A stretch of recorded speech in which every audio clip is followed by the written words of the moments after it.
which was started by 12 countries for measurement.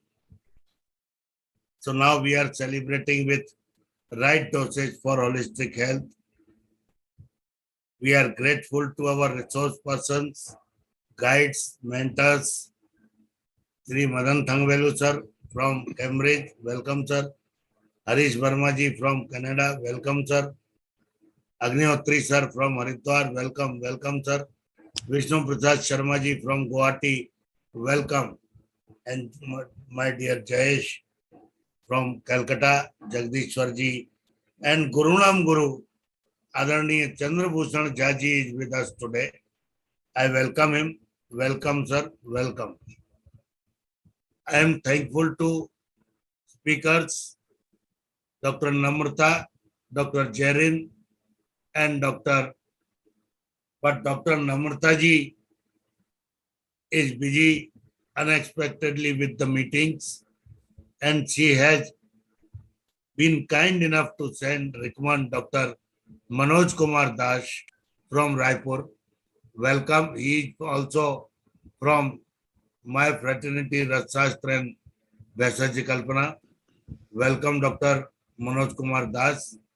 Before starting, as our usual standard schedule, I would like to request Dr. Vishnu Prasad Sharma ji for welcome address. Dr. Vishnu Prasad Sharma ji.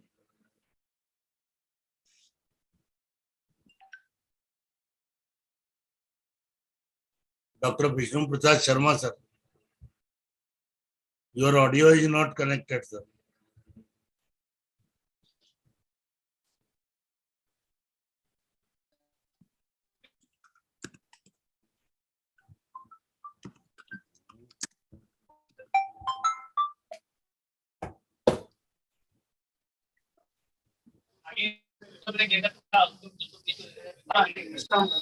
So we will definitely listen to Vishnu Prasad Sharma ji. But before that, I would like to request Professor Madan Thangvelu sir for taking charge of moderation. He is our guide for moderation and would like to invite Ved C.V. Jha sir for inauguration. आदरणीय वैद्य चंद्रभूषण झा जी, आपके आशीर्वचनों के लिए आपका नमस्कार। स्वागतम स्वागतम। नमस्कार doctor साहब। नमस्कार नमस्कार। नमस्कार जी। मदन जी, आज पुनः मैं एक बार फिर से पवन जी को बधाई देता हूँ 378 ना 378 एपिसोड के लिए। और आज जैसा कि आपने बताया कि विश्व क्या मेट्रोलॉजी डे ऐसा करके आज हम सभी मना रहे हैं। और जैसा कि आज का विषय रखा गया है डोजेज फॉर्म के बारे में।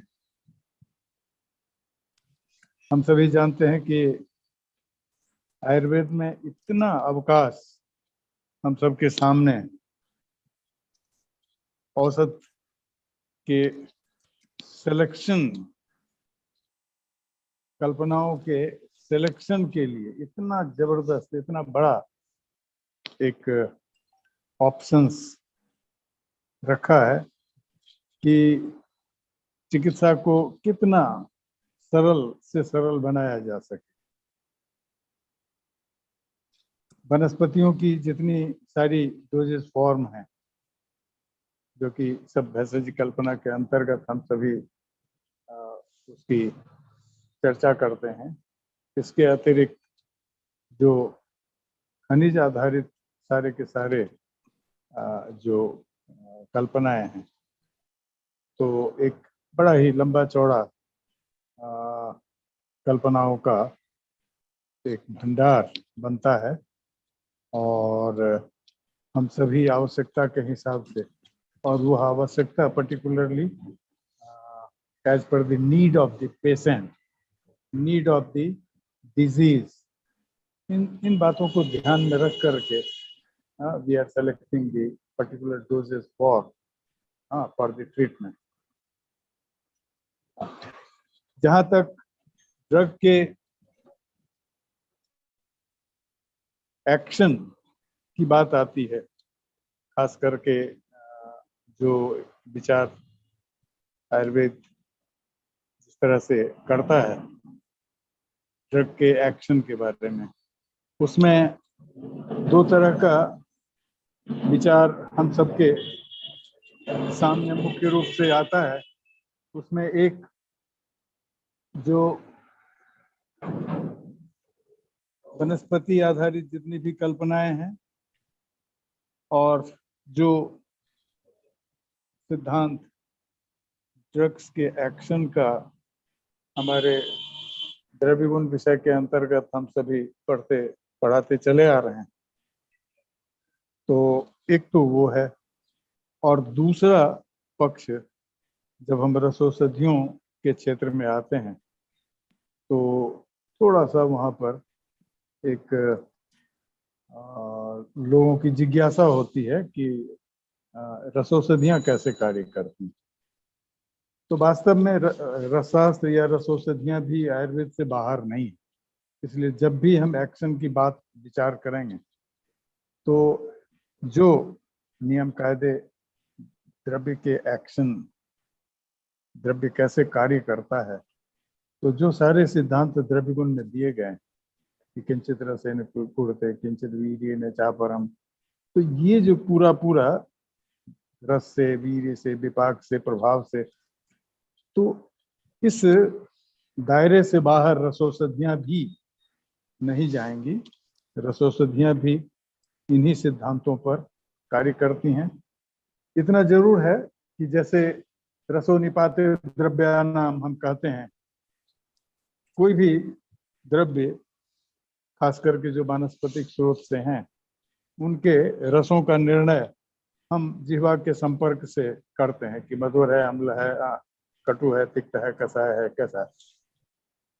रसौषधियों के साथ एक ये कठिनाई है कि जो वाटर सॉल्युबल नहीं है, वाटर सॉल्युबल से वहां पर मेरा कहना ये है कि जो सलाइवा हमारी है, और जब हम जीभ पर किसी इस तरह के द्रव्य को डालें जो उसमें सॉल्युबल नहीं, तो सॉल्युबल अगर नहीं होगा तो शायद उसका टेस्ट हमें पता नहीं चल पाएगा। जैसे हम gold, silver, copper, iron, lead, tin, zinc, इस तरह का जो, जिसको कि हम सभी देखते हैं कि दीज आर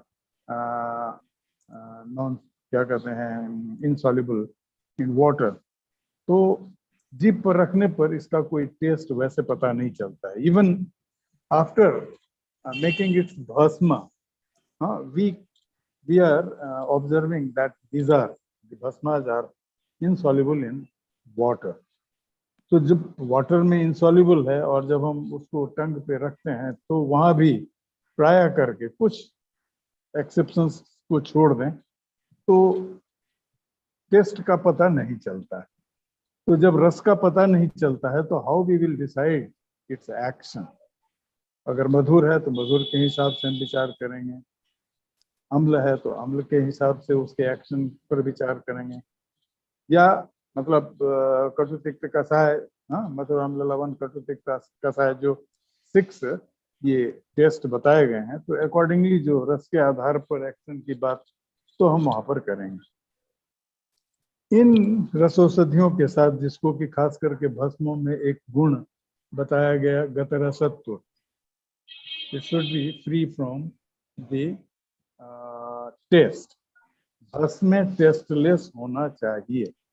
नाउ जब टेस्टलेस होगा तो या तो फिर एक सामान्य सिद्धांत है कि जिसका कोई टेस्ट नहीं है उसको मधुर मान लें, तो इतना मानने से मुझे लगता है कि शायद हम इससे संतुष्ट नहीं हो पाएंगे। रहा कि जहाँ तक हमारे शास्त्रकार हैं, उन्होंने करीब करीब जितने भी, चाहे अभ्रक भस्म हो, माक्षिक भस्म हो, स्वर्ण भस्म हो, रजत भस्म, कोई भी भस्म, रस गुण वीर्य विपाक कहने में कहीं पर भी उन्होंने छोड़ा नहीं है।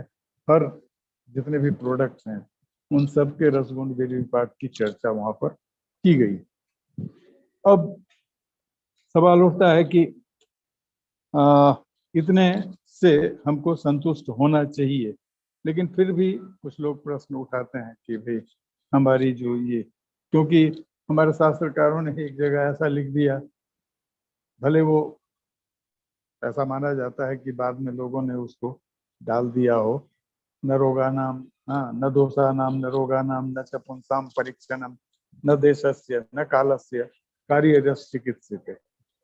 तो यहाँ पर ऐसा कहा गया कि रसौषधियों से जब हम चिकित्सा करने जा रहे हैं तो न दोष का विचार करने की आवश्यकता है, न दोषी का, और न रोग का, हाँ, न रोगा नाम न दोषा नाम न च पुंसाम परीक्षण, न व्यक्ति जो रोगी है उसके परीक्षा की भी कोई आवश्यकता नहीं है, वहां पर इतना कह दिया गया।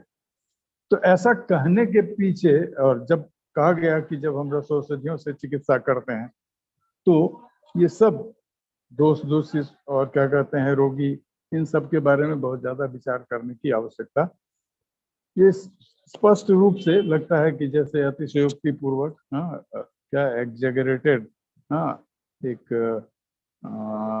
सेइंग की तरह से, कथन की तरह से है। अब सवाल उठता है कि ऐसा कहने का, जिस किसी ने भी कहा, भले प्रक्षिप्त भी हो, तो ऐसा कहने का अवसर कैसे आया, कैसे यह स्थिति बनी कि ऐसा कहा गया। तो इसके बारे में यही कहा जा सकता है कि जो हमारी पुरानी वनस्पति आधारित जो सारे डोजेज फॉर्म थे, उन सब की कार्मुकता और रसौषधियों की कार्मुकता, जो एक्शन था, वो रसौषधियों के लिए जैसा कहा गया कि अल्पमात्रोपयोगित्वात् रुचेर प्रसंगतः क्षिप्रम आरोग्यदायित्वात्, क्षिप्र से वहां पर क्विक एक्शन की बात की जाती है। तो जो फास्ट एक्टिंग होने की बात रसौषधियों के लिए, तो निश्चित रूप से वनस्पतियां जिस रफ्तार से काम करती थी, रसौषधियां उससे बहुत तीव्र गति से काम करने लगी। और दूसरा कि एक्शन इतना पोटेंट रसौषधियों का देखा गया, पाया गया, कि चिकित्सक को लगा कि अरे बहुत ज्यादा, हाँ, विचार करने की जरूरत नहीं है, रोग के बारे में, लक्षण के बारे में थोड़ा सा समझ लो, जान लो, और उसके आधार पर औषधियां दो, और देखा जाता है व्यवहार में भी कि लाभ होता है। लेकिन वास्तव में मैं जैसा कह रहा हूँ कि इस तरह का जो कथन है तो निश्चित रूप से तो थोड़ा सा एग्जेगरेटेड जैसा है। आदो रोग परीक्षित तथोनंतर भेषजन, स्पष्ट रूप से जो आयुर्वेद ने आदेश किया है कि बिना प्रॉपर पेशेंट के एग्जामिन, हाँ, करने के, हाँ, और कोई भी मतलब प्रिस्क्राइब हम ड्रग करने जाएं तो ये उचित नहीं होगा। तो प्रॉपर रोग का एग्जामिनेशन, रोगी का एग्जामिनेशन, ये सब कर करा करके ही हम पर्टिकुलर, और डोजेज फॉर्म का इतना बड़ा आपके हमारे सामने एक दे दिया गया है कि हम उसमें से अपनी सुविधा के अनुसार से हम उसका चयन करें। और निश्चित रूप से सब सारे डोजेज फॉर्म के पीछे कुछ न कुछ वैज्ञानिकता है कि कहाँ किसका सिलेक्शन हम करें। पंचविध कषाय कल्पना में हम चलें तो वहां पर स्पष्ट है कि जैसे हम स्वरस का प्रयोग करते हैं, क्वाथ का प्रयोग करते हैं, शीत का प्रयोग करते हैं, पांट का प्रयोग करते हैं, या फिर कल्प का प्रयोग करते हैं। तो स्पेशली जैसे क्वाथ का प्रयोग करते हैं तो कहा गया कि भाई कफज व्याधियां हों तो क्वाथ का प्रयोग करना चाहिए, पित्तज व्याधियां हो तो शीत का प्रयोग करना चाहिए। तो इस तरह का जो एक मार्गदर्शन है, ये सब बता दिया गया है चिकित्सक की सुविधा के लिए, और चिकित्सक अपनी बुद्धि से इसका निर्धारण करे और प्रयोग में ले। तो मैं शायद ज्यादा समय ले रहा हूँ, मैं इतना ही कह करके, और मैं आग्रह करता हूँ पवन जी से कि जो आगे की कार्यवाही है वो हो। मदन जी थोड़ा सा बहुत धन्यवाद सर, आपका बहुत बहुत धन्यवाद। आपने सारगर्भित रूप में सभी कुछ स्पष्ट किया, बहुत बहुत धन्यवाद आपका। मैं आपको बहुत दिल से, हृदय से धन्यवाद देता हूं, और नम्रता जोशी जी को इंट्रोड्यूस करने के लिए भी आपका हृदय से धन्यवाद। मैं अब मदन जी के पहले विष्णु प्रसाद शर्मा जी से आग्रह करूंगा उनके वेलकम एड्रेस के लिए। आदरणीय विष्णु प्रसाद शर्मा जी। नमस्कार। नमस्कार। To everybody, Dr. Barmaji,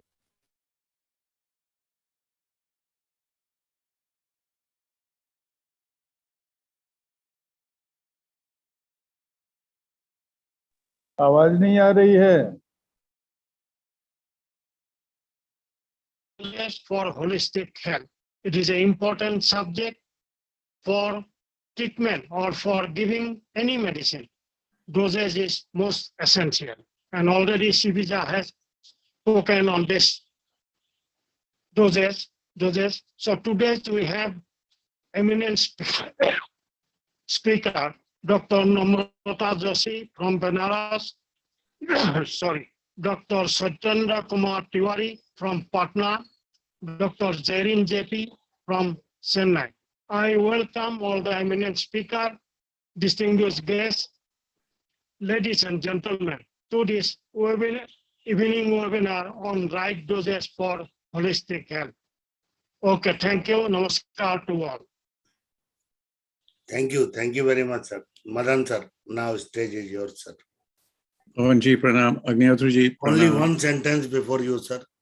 In my opinion, Ayurveda is victimized for half dose, because we have converted Ayurveda into micrograms and milligrams of tablet.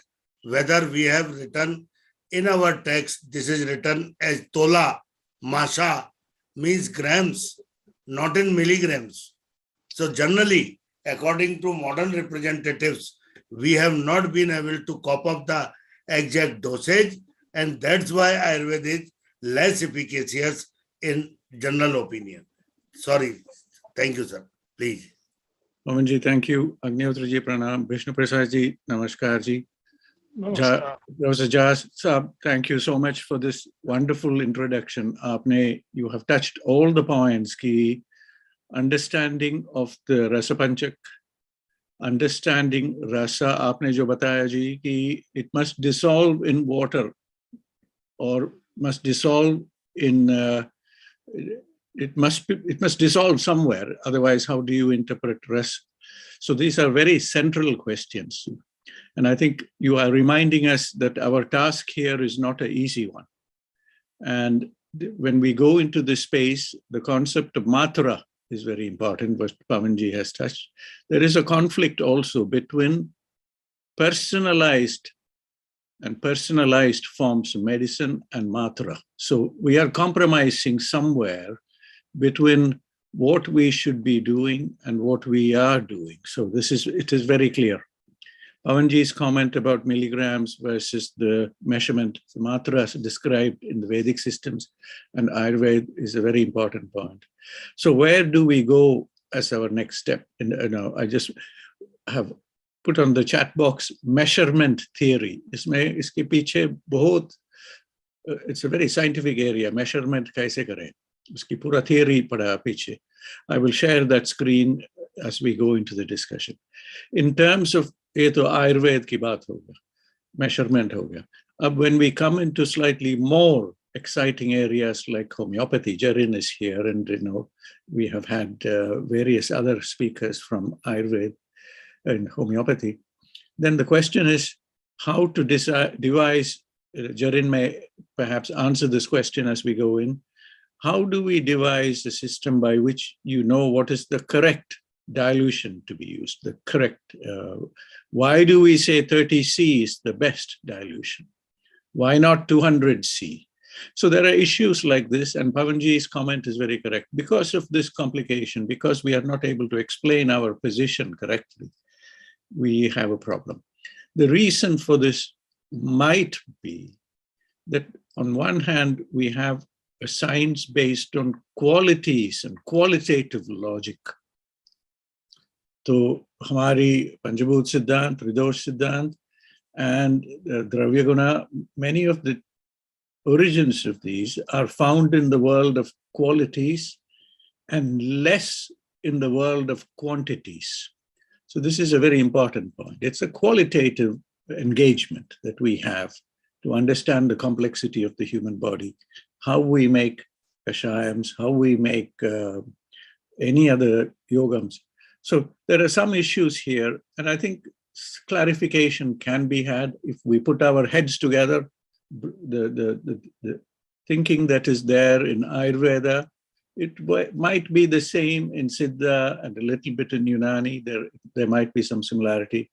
Homeopathy will stand out. There might be some similarity between AUS, Ayurveda, Unani, Siddha systems with Tibetan medicine and Tibetan approaches.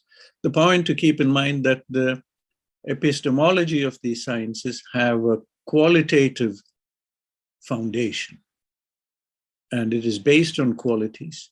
And we need to understand this and present this clearly to people who are newcomers to Ayurveda and Unani and Ayush systems so that they understand what we are about. So looking forward to hearing from our presenters today. Before I give the floor back to Pavanji, I just want to thank Jasab for being with us and opening up in such a wide and a very important way in which we should engage with this topic. Thank you, sir. Jasab, thank you so much. आपने जो उठाया जी बात, बिल्कुल, it is a very, very important thing. और अच्छा platform बहस करने के लिए, इस पर डिस्कस करने के लिए अच्छा प्लेटफॉर्म है, और अच्छा कुछ इसमें आएगा परिणाम सुनने में. हाँ, तो आगे चलें, बढ़ें. चलो जी. So Pavan ji, floor is. जी, मैं डॉक्टर मनोज कुमार दास को आमंत्रित करता हूं. डॉक्टर नम्रता जोशी जी ने उनका नाम रिकमेंड किया. Welcome doctor Manoj ji. Welcome from Raipur, doctor Manoj Kumar Das. Manoj ji, namaskar. Thank you so much for joining from Chhattisgarh. We are very happy to have you from the state with the chief minister, the second state of India with the chief minister, or former chief minister, who was Ayurveda Vaidya, Raman Singh ji. So, namaskar ji. Thank you very much for joining us today. Please unmute yourself, Dr. Manoj. Manoj ji, हम गए थे एक बार रायपुर आपके Jawaharlal Nehru Medical College में, and I asked a question. I went to the medical students and I was introducing Charaka Samhita, and I said, do you know all this thing? And before I did that, I asked them, आपकी class में कितने, how many of you understand and can read and write Sanskrit? I was shocked when every hand went up. MBBS students, everybody knows Sanskrit. This was a complete surprise for me कि छत्तीसगढ़ में, रायपुर में, modern medicine के student, everybody understands Sanskrit. So I see Chhattisgarh as a state of opportunity, and we look forward to hearing from you, Jeet. Manojit, welcome to the platform. Please tell us a little about yourself, how you came into Ayurveda, and our audience are very interested to know a little more, or a little bit about Chhattisgarh and the strength of Chhattisgarh. Thank you.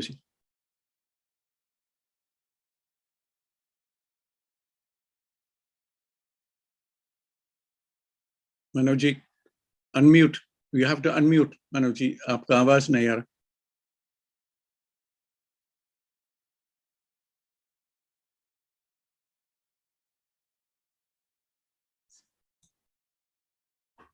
हाँ जी, please. नहीं जी, we cannot hear you, Manoj ji.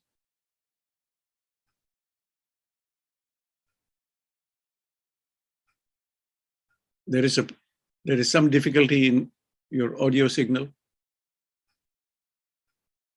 नहीं.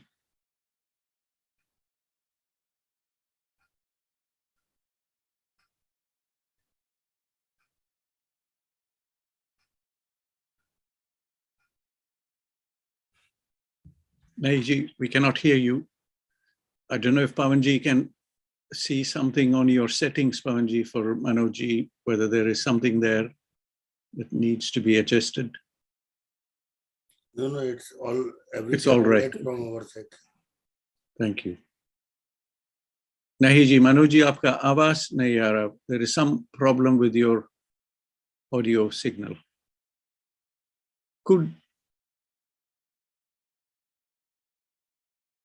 Apologies to all for this delay.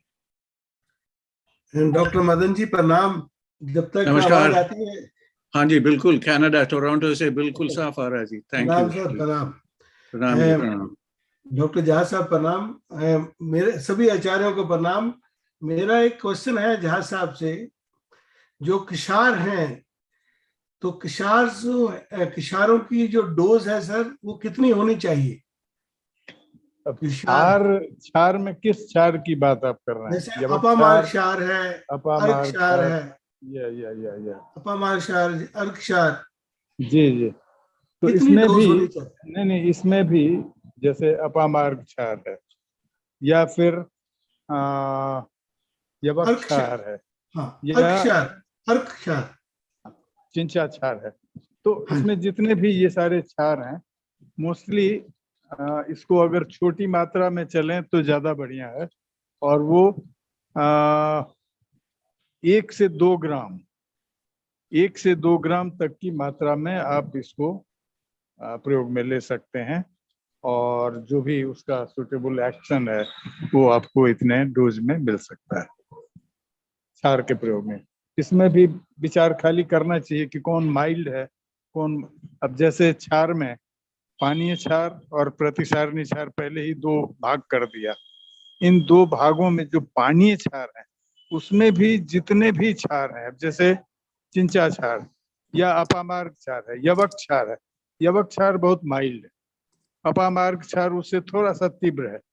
तो इन बातों को विचार करते हुए और फिर हम पेशेंट को भी सामने रखें और पेशेंट की आवश्यकता को ध्यान में रख करके, और वही 1 से 2 ग्राम की मात्रा सफिशिएंट है, और इस मात्रा में आप प्रयोग करें। क्षार की तीव्रता को ध्यान में रख करके किसी को 1 ग्राम दें, और उससे भी कम दे सकते हैं डिवाइडेड डोज में। जैसे हम 2 ग्राम टोटल भर दिन में अगर प्रयोग करना है तो उसको चाहे तो 3 से 4 बार में प्रयोग कर सकते हैं। तो ये हमारे फिजिशियन के ऊपर निर्भर करता है कि हम किस तरह से उसको करें, और इतने में उसका जो सफिशिएंट हमें परिणाम चाहिए वो मिल जाएगा। थैंक यू जहाज साहब। मैं अपना एक एक्सपीरियंस शेयर करना चाहता हूँ विद ड्यू अपॉलॉजीज। मेरा एक ऐसा एक्सपीरियंस रहा है। हेलो, मैंने Harish ji, could we save this question for later? I think please Manoj ji नमस्कार। नमस्ते सर। नमस्ते, now I'm audible, sir? नमस्कार जी। I'm joining in mobile sir now. Thank you. I don't know, there is some problem. आपके उसमें कुछ settings में कुछ है। Thank you ji, thank you for joining. Yes sir.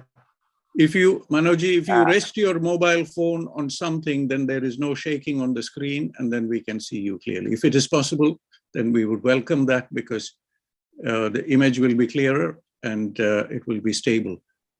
एक जगह कहीं फिक्स कर लें उसको मोबाइल को। हाँ जी, एक अनम्यूट कर दीजिए जी। Now I'm audible, sir? Oh, we can hear you. Thank you for joining us. Yes sir, yes sir. Thank you. Sir बहुत थैंक यू सर आप लोगों को। एक्चुअली मुझे माय वाइफ डॉक्टर नम्रता जोशी आज actually have some work with that's actually she told me that I am going to present, but actually I have prepared this slide. That's actually I have no problem to मतलब मुझे कोई से दिक्कत नहीं हुई last moment में। तो अगर आप मैं शुरू करूँ अपना स्लाइड प्रेजेंटेशन। सर स्लाइड से दिखेगा नहीं, मित्रों से आपको मैं बताता हूँ जो चीजें मैं हेलो। हाँ जी, प्लीज प्रोसीड। हाँ जी स्लाइड बिल्कुल शेयर कर सकते हैं आप। सर मैं मेल कर दूं सर, आप शेयर कर देंगे सर? हाँ बिल्कुल कर दीजिए। मैं मेल कर रहा हूँ सर आपको। एक IRES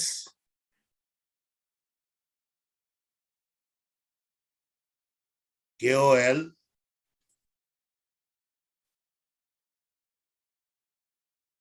IRES sir KOL KOL 107 107 @gmail.com। आप तब तक प्रोसीड कीजिए, मैं आएगा जैसे ही मैं शेयर कर दूं।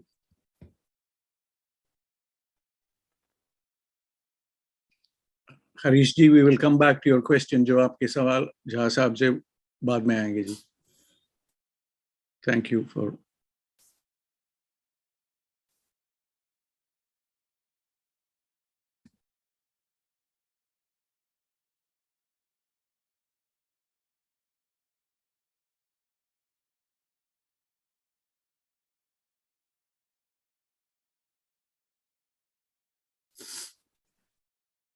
You can proceed, Manoj ji.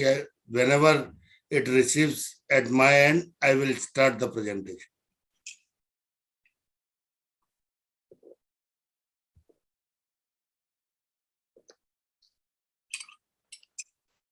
Okay sir, sorry for the sir, जो भी प्रॉब्लम हुआ है बहुत बहुत सॉरी है, पता नहीं क्या हो गया। सर मैं आज जो प्रेजेंटेशन अभी मैं आपको बताना चाह रहा हूँ, जैसे डोजेस फॉर्म के बारे में, होलिस्टिक हेल्थ के बारे में। तो एक मिनट सर, मैं थोड़ा फॉरवर्ड करके आपको फिर एक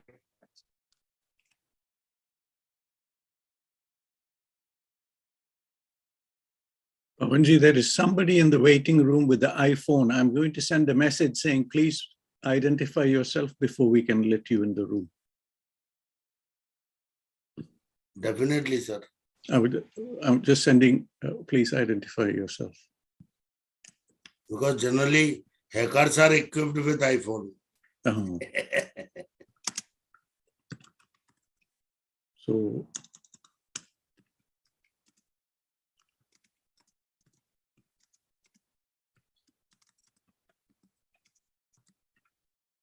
in the meantime, I welcome Satyendra Kumar Tiwari ji, Jaipur, our next speaker. Welcome, Satyendra ji. Welcome.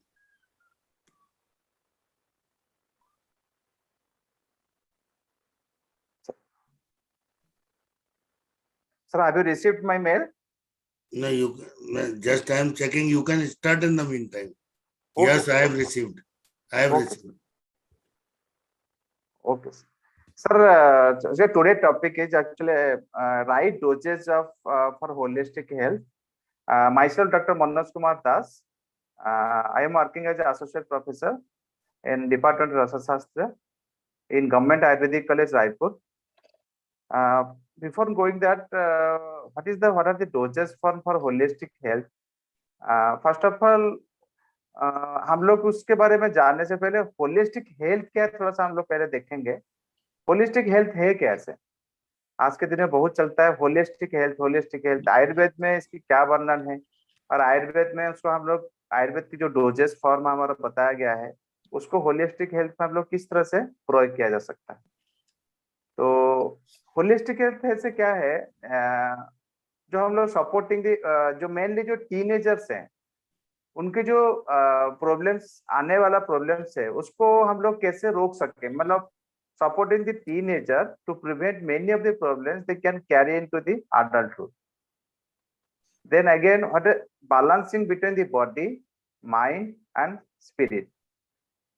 Holistic again is which promotes health, prevent and cure diseases, improving quality of life, giving love, winning the patient's trust, giving holding, getting permission to help the patient feel, understand the importance. And again, holistic is also for the negative beliefs. Actually, these are the whole points. What actually we call it as for holistic health. The holistic health जो आयुर्वेद में हम लोग सोचते हैं उसको हम क्या सोच सकते हैं, जैसे आयुर्वेद के बारे में हम क्या कर सकते हैं। जैसे होलिस्टिक हेल्थ हम कहते हैं कि कोई बीमारी आने वाला है उसको कैसे रोके। जैसे फॉर एग्जांपल आज के दिन में जैसे टीनेजर्स हैं वो सेक्स के प्रति बहुत डरते हैं, लाइफस्टाइल के प्रति बहुत डरते हैं, philosophy of life in order to avoid many problems like pregnancy, contraception, HIV, AIDS, जो एथिक्स होता है, सब्सटेंस यूज करते हैं, ये सब चीजों अब्यूज होते हैं, ये सब चीजों से लोग आज के दिन में डरते हैं और ऐसे वायलेंस होता है, प्रोस्टिट्यूशन होता है, विक्टिमाइजेशन होता है। 20 to 30% of the teenagers suffering from either chronic pains, psychiatric disturbances, eating disturbances, other gynecological problems। तो ये जितने भी आने वाले प्रॉब्लम को हम लोग कैसे रोके, जो आपकी लाइफस्टाइल को कैसे बढ़ाए, कि हम ये कह सकते हैं कि हमारा जो होलिस्टिक हेल्थ है, हम आयुर्वेद के थ्रू कैसे उसके प्रोस्पेक्ट्स कैसे हम बता सके। क्योंकि आज के दिन में बहुत लोग ऐसे सब चीजें चाह रहे हैं कि हम लोगों को इस सब चीजों से कैसे आपका जो क्वालिटी ऑफ लाइफ का, हमारा जो लाइफस्टाइल को किस तरह से हम इम्प्रूव कर सके। तो ये एक्चुअली होलिस्टिक हेल्थ का मेन एम है। लेकिन हमारे आयुर्वेद की हम बात करें, आयुर्वेद में पहले मैं आपको बताना चाहूंगा आयुर्वेद में क्या है होलिस्टिक हेल्थ। जैसे हम पहले आयुर्वेद में कहते हैं आयु मतलब, जैसे हम पहले चरक संहिता में हमारा चैप्टर है दीर्घं जीवित अध्याय है, या अष्टांग हृदय में जैसे आयुष्कामी अध्याय है।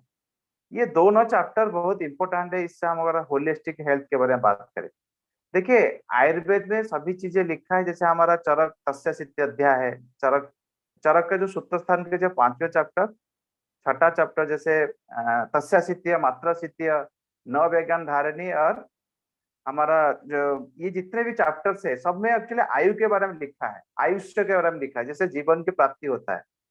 जैसे मैं आगे बढ़ने से पहले थोड़ा सा आपको आयु और आयुष्य, जैसे हम कह सकते हैं जैसे कोई भी तत्व को धातु में परिवर्तित या प्राण रूपी ऊर्जा को, जैसे हम कहते हैं प्राण रूपी ऊर्जा को निरंतर जो ग्रहण करने के अनुवर्तन को संतत रखने वाला कायग्नि होती है। मतलब हमारे एक आयुर्वेद में कहा गया इहोलोक और परलोक, ये कॉन्सेप्ट थोड़ा सा जानना चाहिए। एक तो इहोलोक मतलब आज के दिन में, और जैसे परलोक हम कह सकते हैं पुनर्जन्म, जैसे आगे की हम पुनर्जन्म के बारे में हम बात कर सकते हैं।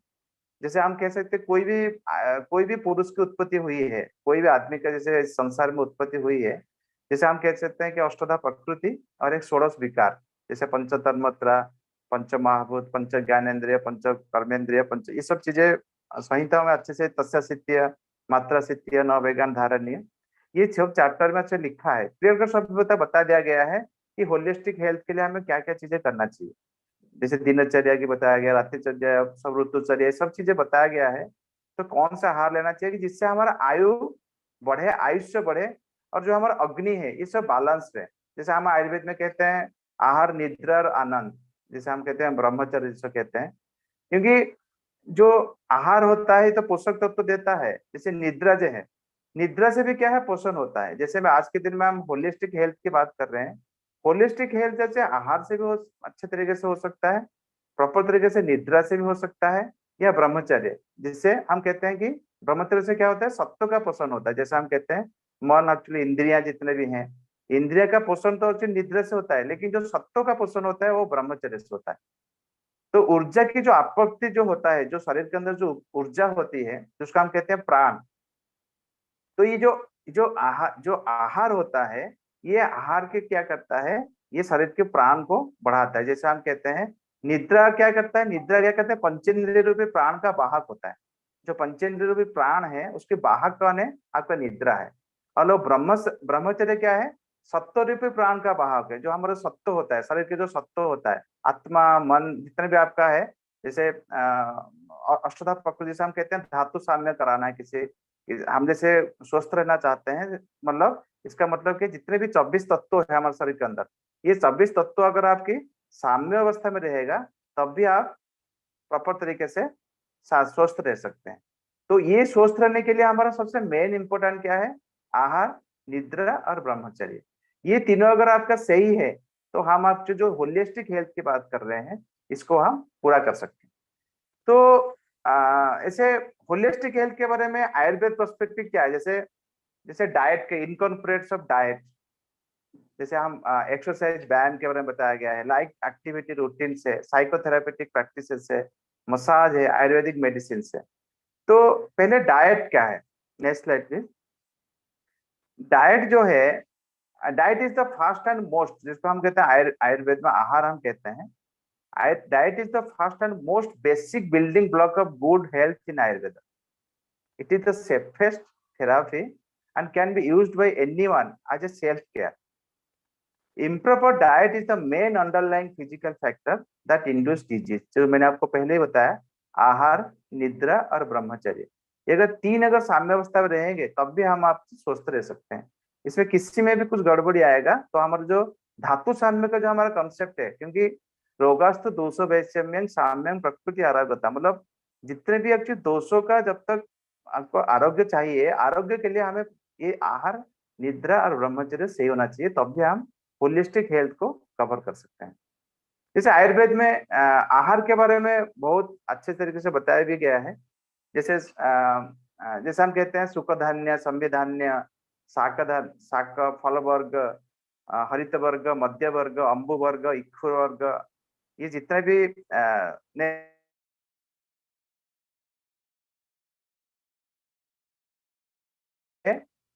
अगर हम प्रॉपर तरीके से लेंगे तब भी हमारा होलिस्टिक हेल्थ को हम अचीव कर सकते हैं.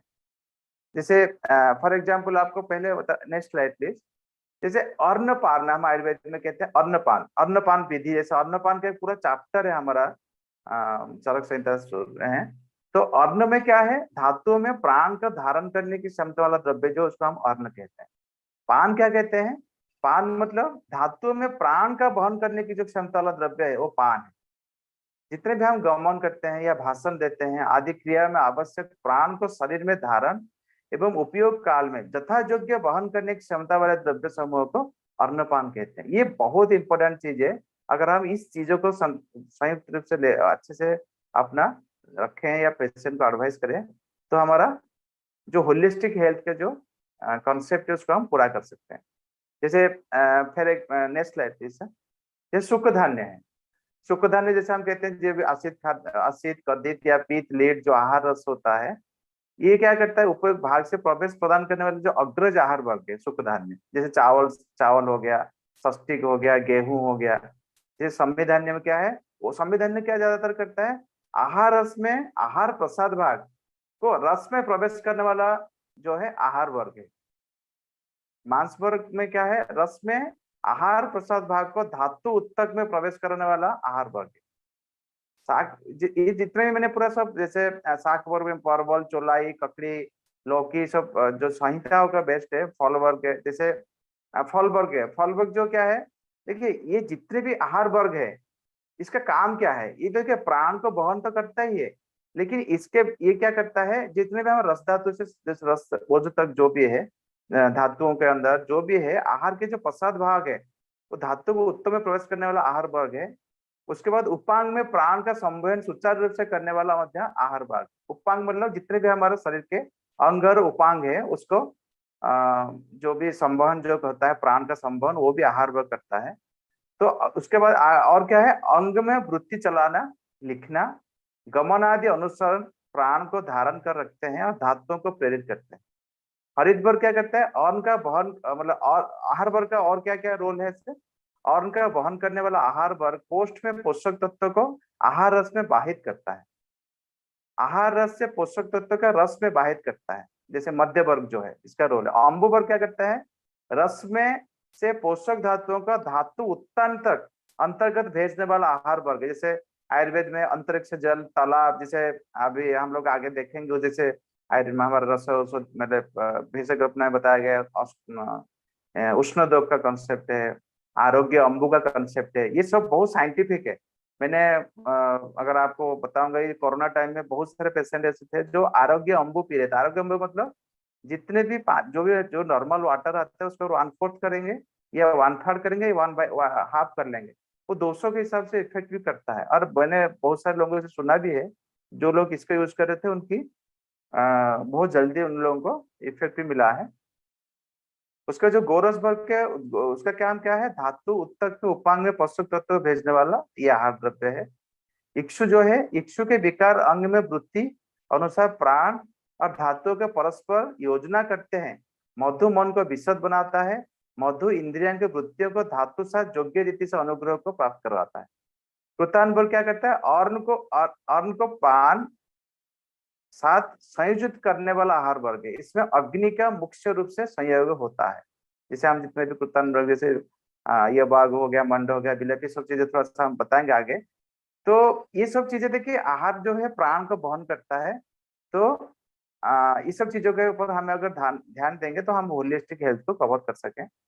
उसके बाद जो एक्सरसाइज, जैसे व्यायाम है, व्यायाम के बारे में आयुर्वेद में पढ़ते हैं। जैसे exercise involves movement in the body, ये any movement in the body is influenced by vata दोषा।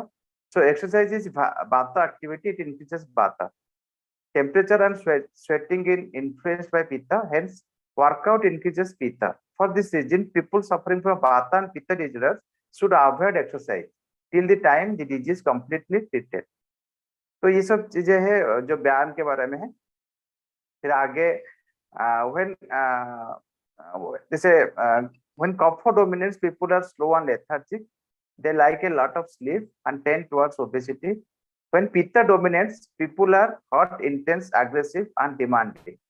When vata dominates, people are stressed out, flighty, erratic, anxious, and insomniac. These are the things. Again, another thing, actually देखिए हम लोग जैसे holistic health की बात कर रहे हैं, हम जैसे आयुर्वेद में कहते हैं ये बात पित्त कफ के साम्य अवस्था या 24 तत्व जो हमारा है, जैसे हम कहते हैं अष्टधा प्रकृति, 16 विकार, जैसे हम जिसमें आता है पंच महाभूत, पंच ज्ञानेन्द्रिय, पंच कर्मेंद्रिय, मतलब इस भी जैसे पंच तन्मात्रा, ये सब चीजें अगर साम्य अवस्था में रहेंगे तब भी हम ये जो होलिस्टिक हेल्थ को कवर कर सकते हैं।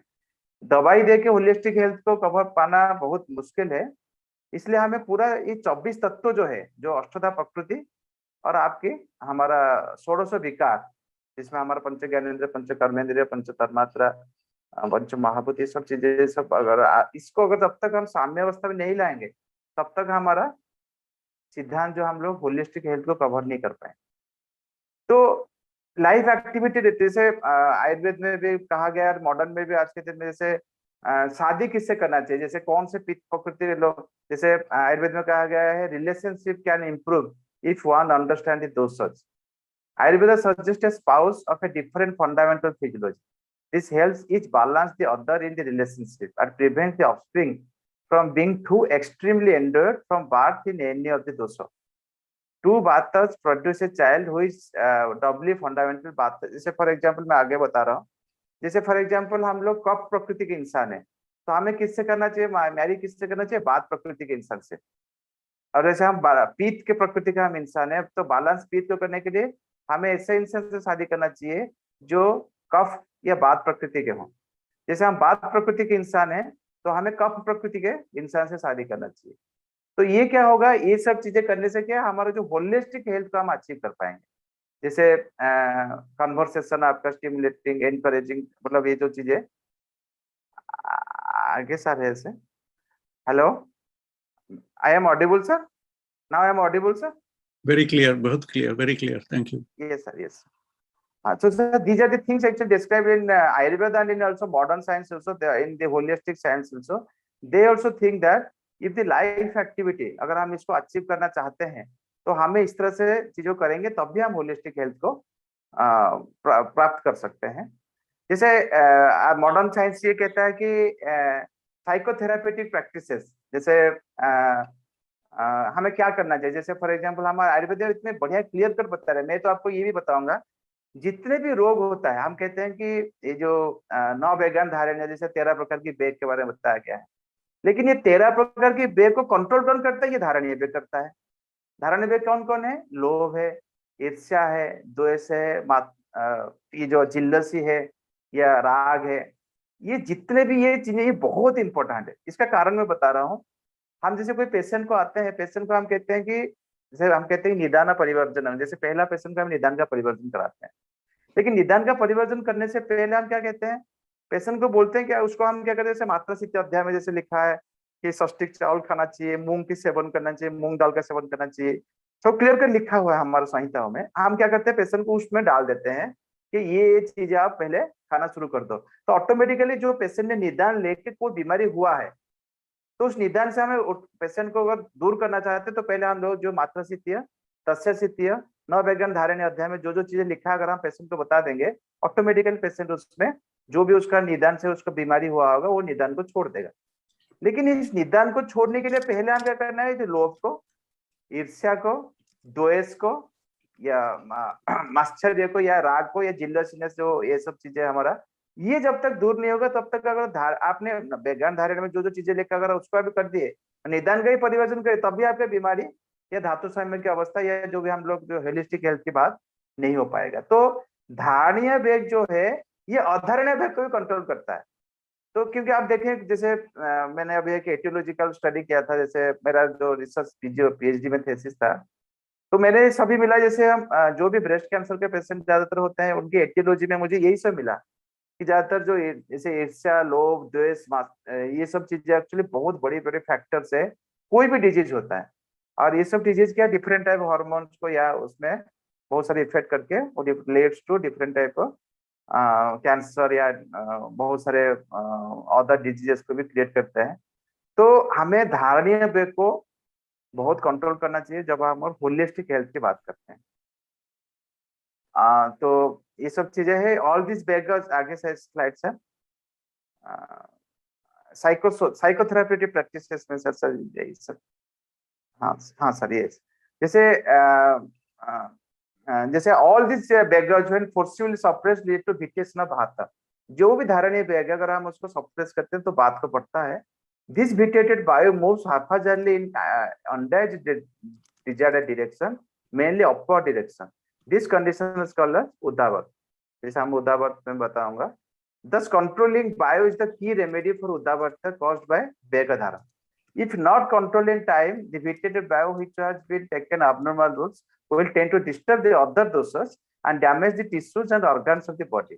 This leads to a wide array of psychosomatic disorders which might become stubborn with passage of time.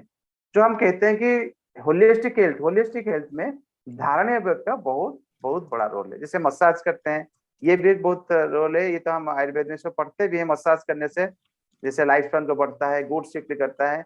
लेकिन मसाज डेली करना चाहिए होलिस्टिक हेल्थ के लिए। होलिस्टिक हेल्थ में ये टायर्डनेस को कम करता है, ये विजन को बढ़ाता है, ये सब चीजें। उसके बाद हमारा आयुर्वेद की हम लोग मेडिसिन के बारे में आते हैं। देखिए मेडिसिन जो है डोजेस फॉर्म, जैसे डोजेस फॉर्म हम कहेंगे, आज the body is composed of 5, जैसे मैंने पहले ही बताया था, पंचमहाभूत जो है हमारा, जैसे षोडश विकार या हमारा अष्टधा, जो हम कोई भी पुरुष की प्राप्ति होती है, जैसे हम जन्म लेते हैं संसार में, ये जैसे हम लोग यह लोक में जी रहे हैं, तो हमारा जो उत्पत्ति एक्चुअली क्या है, पंचमहाभूत से है। तो ये अगर हम उसको सोचेंगे, जो भी हमारा डोजेस फॉर्म है उसको अगर हम पंचमभूत महाभूत के हिसाब से हम चिकित्सा करेंगे, या कोई भी पेशेंट हमारे पास आता है, हम अगर इस तरह से उसको सोच के देंगे तो हम थोड़ा ज्यादा हमारा डोजेस फॉर्म को अपने पेशेंट्स के ऊपर दे सकते हैं। जैसे Ayurveda medicine interact with tissues of the body according to the innate characters of the 5 element profile, जो पंचमहाभूत हम कहते हैं। जैसे अर्थ, जैसे पृथ्वी महाभूत है, वो ज्यादातर हम कहते हैं heavy, tough, hard, dry, stable. जल महाभूत है जो लिक्विड, ऑयली। तो जो पृथ्वी महाभूत है वो क्या करता है, हेवीनेस लाता है, कॉम्पैक्टनेस लाता है, स्टेबिलिटी लाता है। जल महाभूत क्या करते हैं, स्टिकीनेस करता है, ऑयलीनेस करता है, कॉम्पैक्टनेस करता है, सॉफ्टनेस करता है, मॉइस्चराइजिंग, कंटेनमेंट। जो हमारा अग्नि महाभूत है, heat, oxidation, metabolism, lustre, radiance, colour, जो भी हमारे शरीर के अंदर ये सब चीजें होता है वो अग्नि महाभूत के कारण।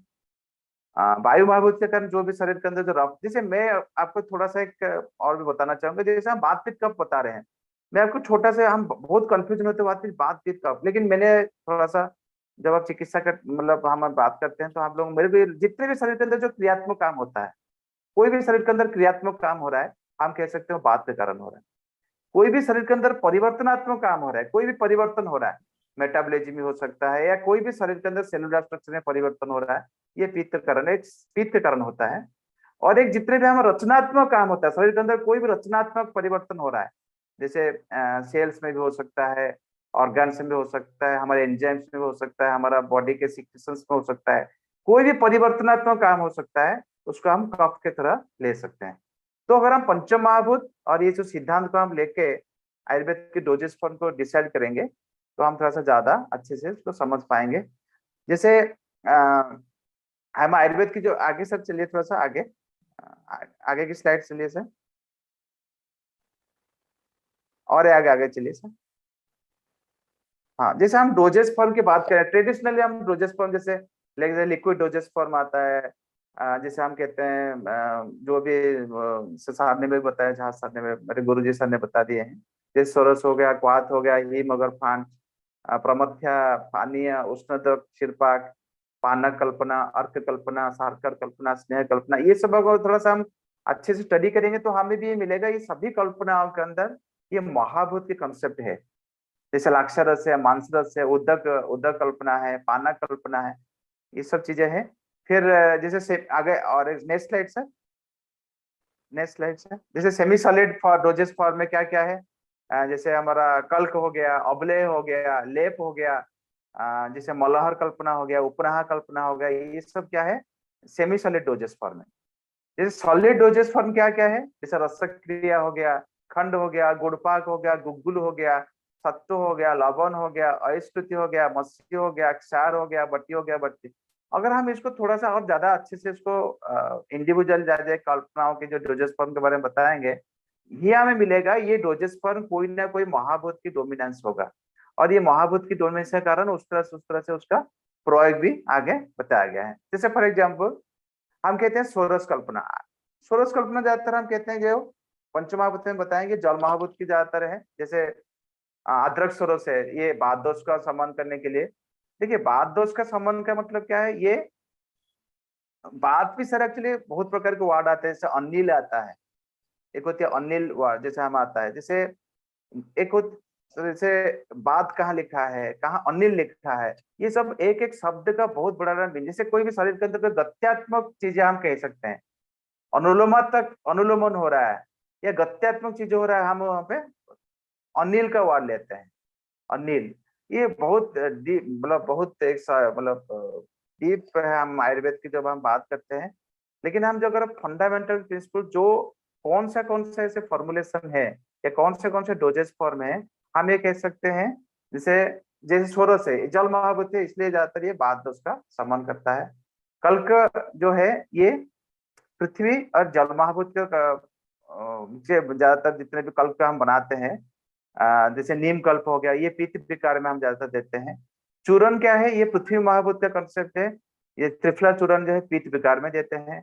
क्वाथ क्या है, अग्नि महाभूत और वायु महाभूत का ज्यादातर उसमें जैसे पुनर्नवा क्वाथ होता है, ज्यादा हम बात का अपना सके ज्यादातर। उसके बाद जैसे कल्क का डोजेस फॉर्म हो गया, हीम का डोजेस फॉर्म हो गया, फांट हो गया, चूर्ण, बट्टी। इसमें ज्यादातर क्या है, ये क्या है, उसमें वायु भी रहता है, अग्नि, और उसमें वोलाटाइल चीजें भी कुछ रहता है जिसको हम कहते हैं वोलाटाइल।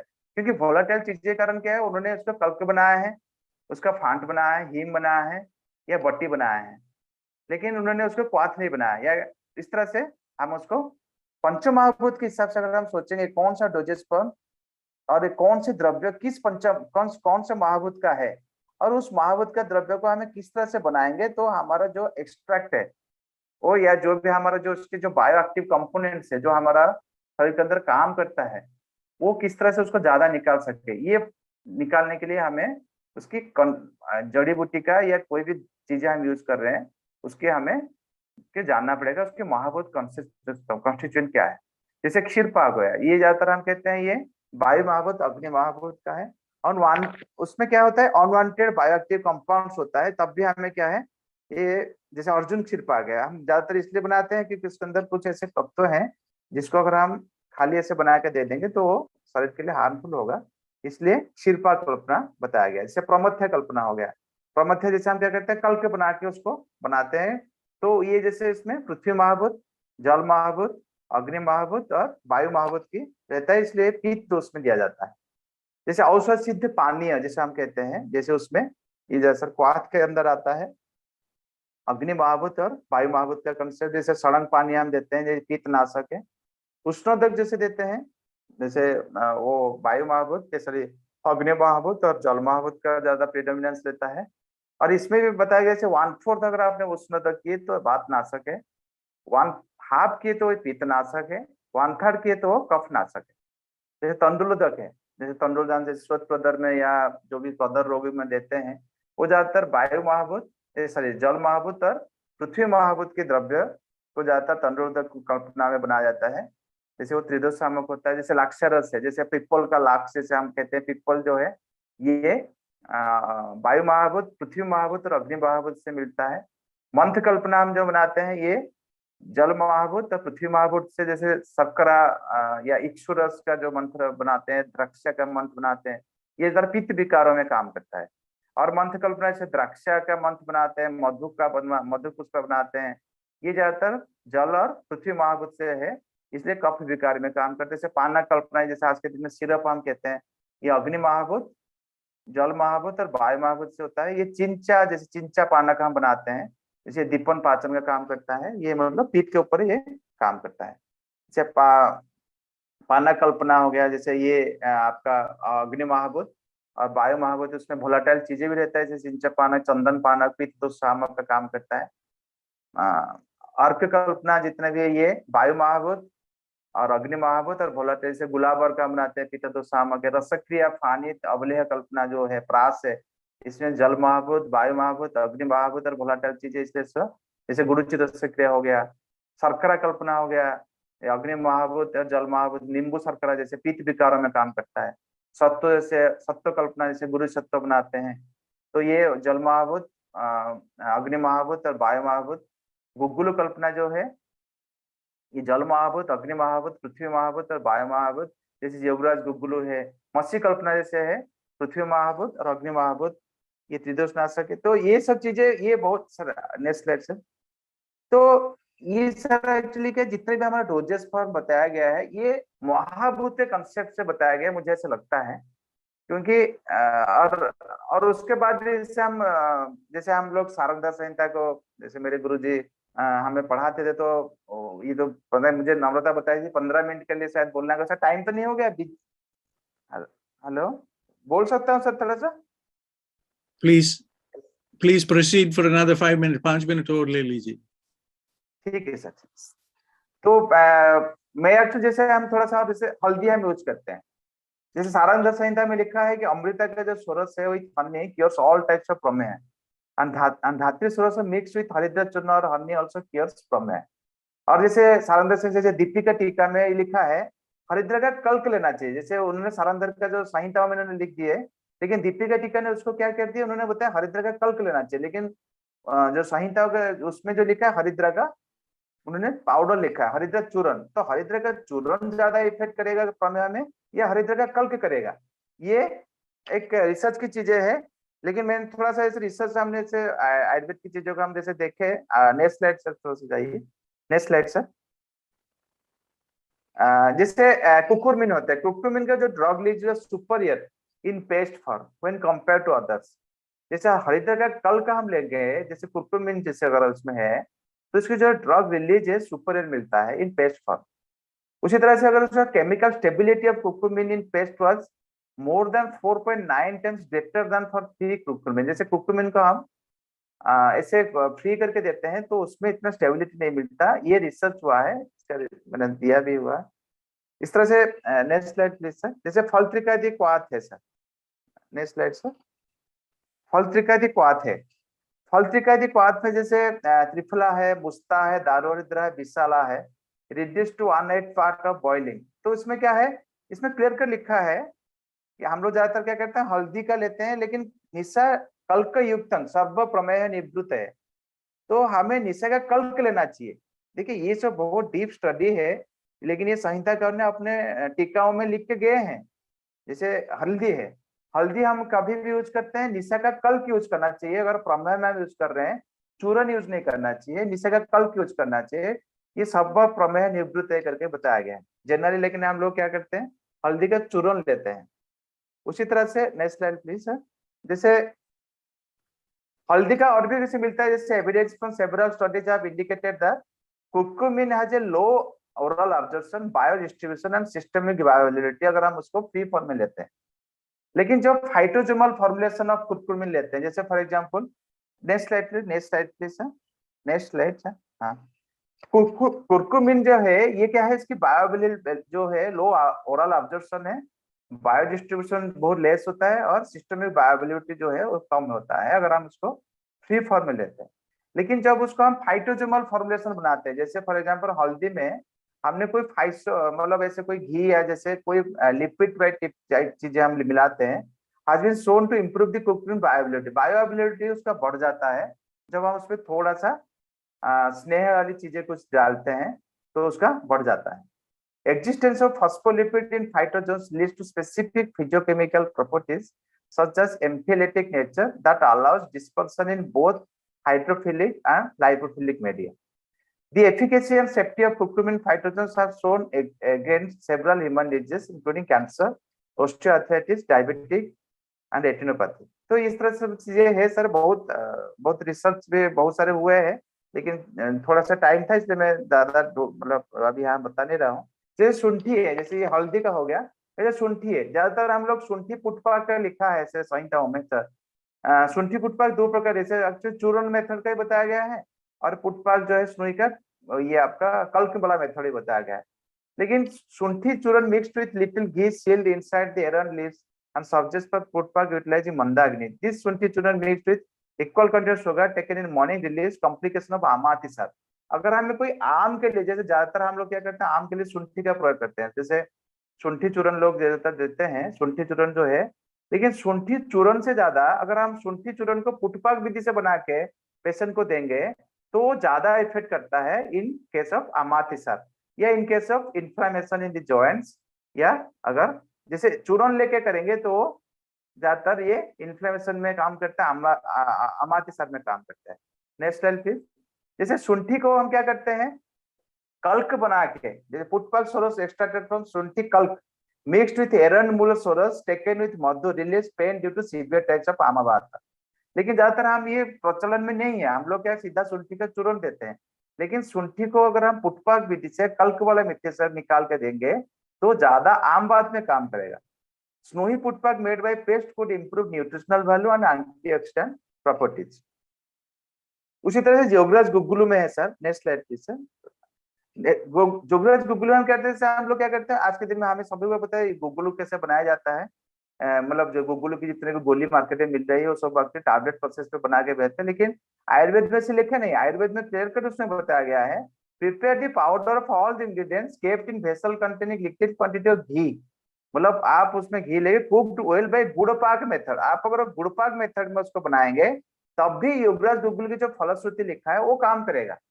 इस तरह से मैं योगराज गुग्गुलू की बात यहाँ में ऐसे सभी फॉर्मूले में ये ऐसे बताया गया है, बहुत सारे फॉर्मूले ऐसे हैं जिसमें ये बताया गया है कि किसी तरह से हम कौन से डोजेस पर में उसको लेंगे कि वो ज्यादा इफेक्टिव होगा। तो इसी तरह से मैं और एक छोटा सा 2 मिनट लूंगा बस सर। जैसे हम कहते हैं कि सर किस स्थिति में हम कौन से डोजेस फॉर्म यूज करना चाहिए, मैंने एक छोटा सा ये स्लाइड सेट उसमें नहीं था, अभी मैं थोड़ा सा ऐसे बता रहा हूँ। जैसे उदाबर्त फॉर एग्जाम्पल, एक पेशेंट आता है हमारे पास उदाबर्त, जैसे उदाबर्त फॉर एग्जाम्पल, उदाबर्त का कोई पेशेंट हमारे पास आता है, बोलता है कि मेरे को बहुत दिन से कॉन्स्टिपेशन है। तो कॉन्स्टिपेशन हम पहले से हम कहते हैं उसके हम प्रकृति मतलब पेशेंट का मतलब उसका जो डिजीज का प्रकृति देखते हैं और उसका हम लोग ऐसे उसका देखते हैं, जैसे कह सकते हैं 200 के बेसम में से भी उदाबर्त हो सकता है, अग्नि की बेसम में से उदाबर्त हो सकता है, प्राणवर सोतस की विकार, जैसे 200 बेसम में जैसे डान आपान में आपको उदाबर्त मिलता है, अपान आवृत उदान में आपको उदाबर्त मिलता है, विषम अग्नि जब स्टेज होता है तब भी हमें उदाबर्त मिलता है। कॉन्स्टिपेशन जैसे जनरली हम आयुर्वेद में पहला पेशेंट हमारा आता है कॉन्स्टिपेशन, और हम कॉन्स्टिपेशन को भी ठीक करने में हमें बहुत दिक्कत होती है, लेकिन हमें कॉन्स्टिपेशन जैसे पेशेंट आता है, जैसे फॉर एग्जांपल हमारे पास अर्णवरोसोतस के कोई बीमारी, जैसे गुल्म का पूर्व रूप में हमें उदाबर्त मिलता है, या जैसे रक्तवरोसोतस में अर्श का सहज अर्श में या प्लीहोदर में भी उदाबर्त मिलता है, जैसे मेदोवरोसोत विकार में प्रमेह बातिक प्रमेह में भी उदाबर्त मिलता है।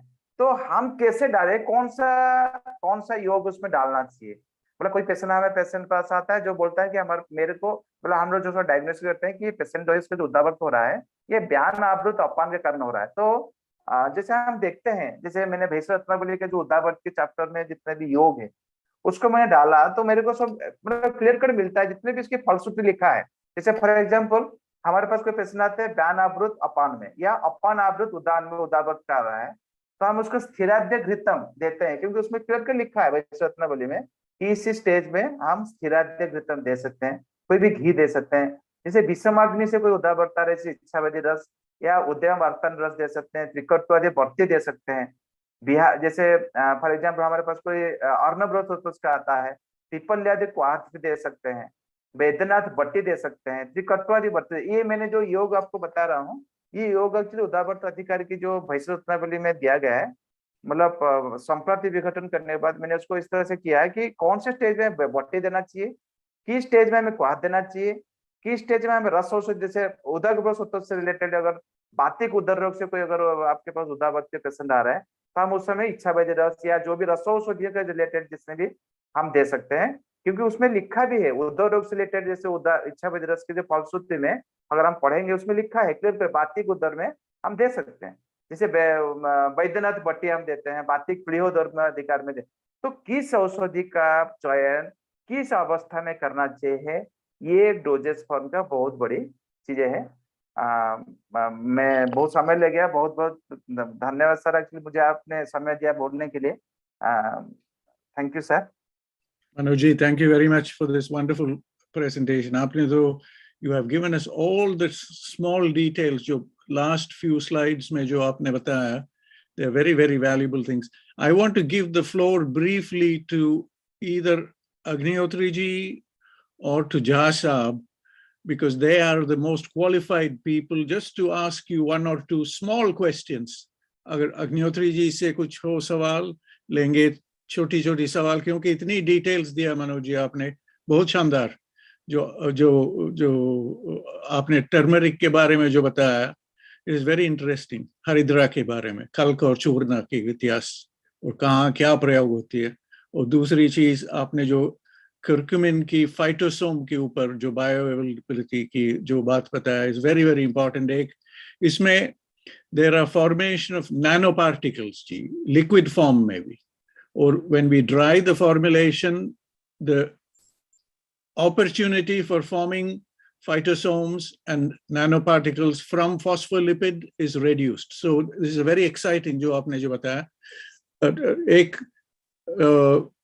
रवि जी से अगर सवाल, छोटा सा सवाल। रवि जी नमस्कार। छोटा सा, we are breaking our protocol, जिससे we will just ask one short question. I just, because to keep the momentum, Ravi ji, please. Yes sir, नमस्कार सर। नमस्कार जी। Very छोटी सी quick सवाल जी, please. सर एक छोटा सा सवाल है कि therapeutic dose of bhang, that is cannabis indica, that is mentioned in your classical text, that is it should be 1 to 4 rati. But in Kameshwar Modak, it has been mixtured, it has been added as a 1 sachet, 1 tablet that is having 1 gram of bhang. So is it right?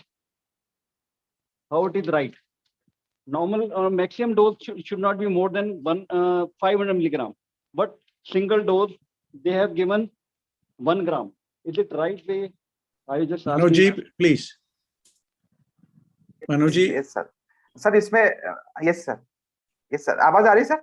हाँ जी बिल्कुल आ रही है sir, आ रही है। Yes sir, ये जो dose के बारे में सर हम बताते हैं सर, ये डोज जो लिखा है किताबों में, जो लिखा है और हम जो दे रहे हैं, नो डाउट हम ये कहते हैं कि आज के दिन में हमारा शरीर की जो बल है, जो डाइजेशन कैपेसिटी है, ये डोज को कम कर देना चाहिए। लेकिन सर मैं इसमें साथ और भी एक चीज ऐड करना चाहूंगा। ठीक है, हम दे रहे हैं कैनाबिस सटाइवा का डोज, जैसे कामेश्वर मोदक की बात कर रहे हैं, लेकिन किस अवस्था में हम दे रहे हैं उसको देखना चाहिए। जैसे सारे एग्जाम्पल, एक छोटा सा एग्जाम्पल देता हूँ। जैसे हम कोई भी डिजीज देखते हैं सर, जैसे पहले एग्जाम्पल वो किस अवस्था में है, जैसे संचय अवस्था में है, प्रकोप अवस्था में है, प्रसव अवस्था में है, स्थान से व्यक्त हो गया, भेद हो गया, जो भी है। उसके बाद हम किस मार्ग में है, जैसे कोष्ठ शाखा और मर्मास्थि संधि, हमें ये सब चीजें सर ऐसे किस स्रोतों के एनरोलमेंट करके हमें पेशेंट को हम दवाई दे रहे हैं। जैसे कामेश्वर मोदक सर है, जैसे हम कहते हैं कि कोष्ठगत रोग में है, शाखागत रोग में है, या मर्मास्थि संधिगत रोग है, हम किस अवस्था में इस कामेश्वर मोदक को चॉइस करेंगे, इसी अवस्था के हिसाब से हमें डोज को सजेस्ट करना पड़ेगा।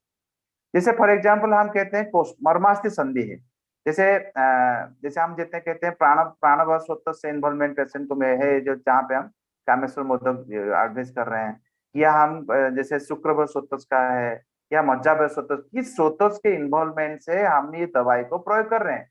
जब हम पता चल जाएगा इस स्रोतों के इन्वायरमेंट से ये दवाई का प्रोग्राम कर रहे हैं, तो उसी हिसाब से हमें डोज की कैलकुलेशन करना पड़ेगा।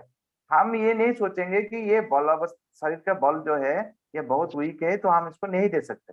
तो ये जितने भी डोज सर बताया गया है, ये डोज कई मतलब एक तो क्या है डिवाइडेड डोज भी है और एक क्या सिंगल डोज है।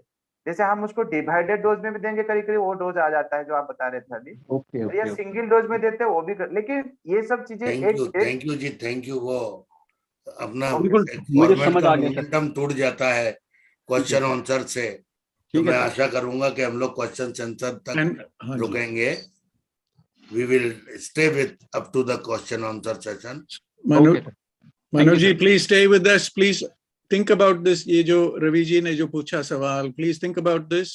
और आएंगे और सवाल आएंगे because you have opened up this वैशाजी कल्पना की पूरा, you have opened up some very subtle things. So please stay with us. Don't go away. We will proceed to the next and request Pavan ji to take us forward. बहुत आएंगे जी सवाल. Please don't. Thank Please you, don't thank leave you, us sir. here. Thank you very much.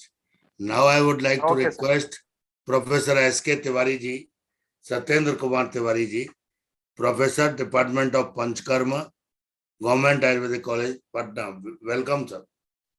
Welcome, Dr. Tiwari ji. Welcome.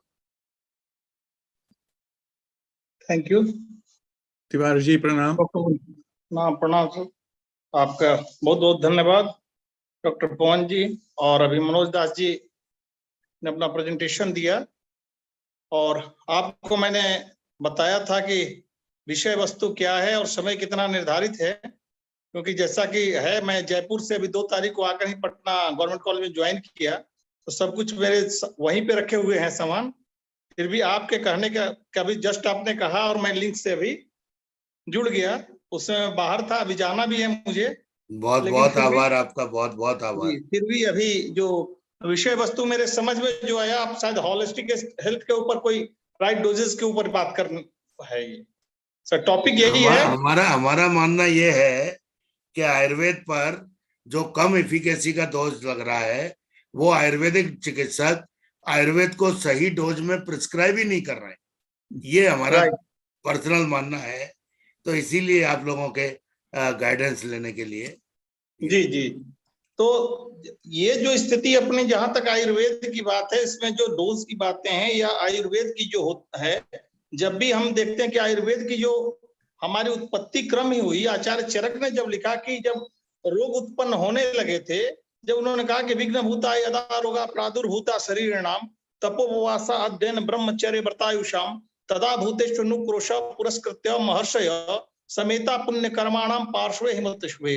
जब हिमवत के पार्श्व में जाकर उन्होंने इसके विषय में एक संभाषा किया, तो वहां इन्हीं बिंदुओं पर एक तरह का अनुसंधान किया गया, रिसर्च किया गया, और ये बहुत अति प्राचीन काल से देकर निरंतर एक अनवरत सिलसिला में चलती आ रही है।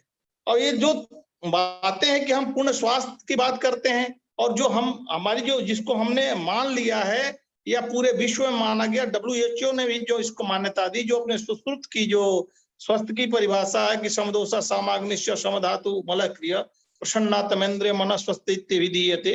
तो इस जो भी हमारी चतुष्पक्षीय इकाई है, इसके ऊपर एक आयुर्वेदज्ञ हमेशा काम करता है, और सारे डोज जो भी है मात्रा और काल के ऊपर डिपेंड करके जो हम अग्नि को देखते हुए और धातुओं को साम्य करने की जो हमारी प्रक्रिया है, क्योंकि हमारे तंत्र का प्रयोजन है कि धातु साम्य क्रिया चुकता, और इन धातु को साम्य करने के लिए और पूर्ण स्वास्थ्य के कल्पना के लिए आप के लिए दिनचर्या, ऋतुचर्या, रात्रिचर्या, आहार संबंधी त्रयोपस्तंभ, वैरोधिक आहार, क्या नहीं करना और क्या करना, इनकी एक बहुत ही बड़ी विस्तृत चर्चा आयुर्वेद में की गई है।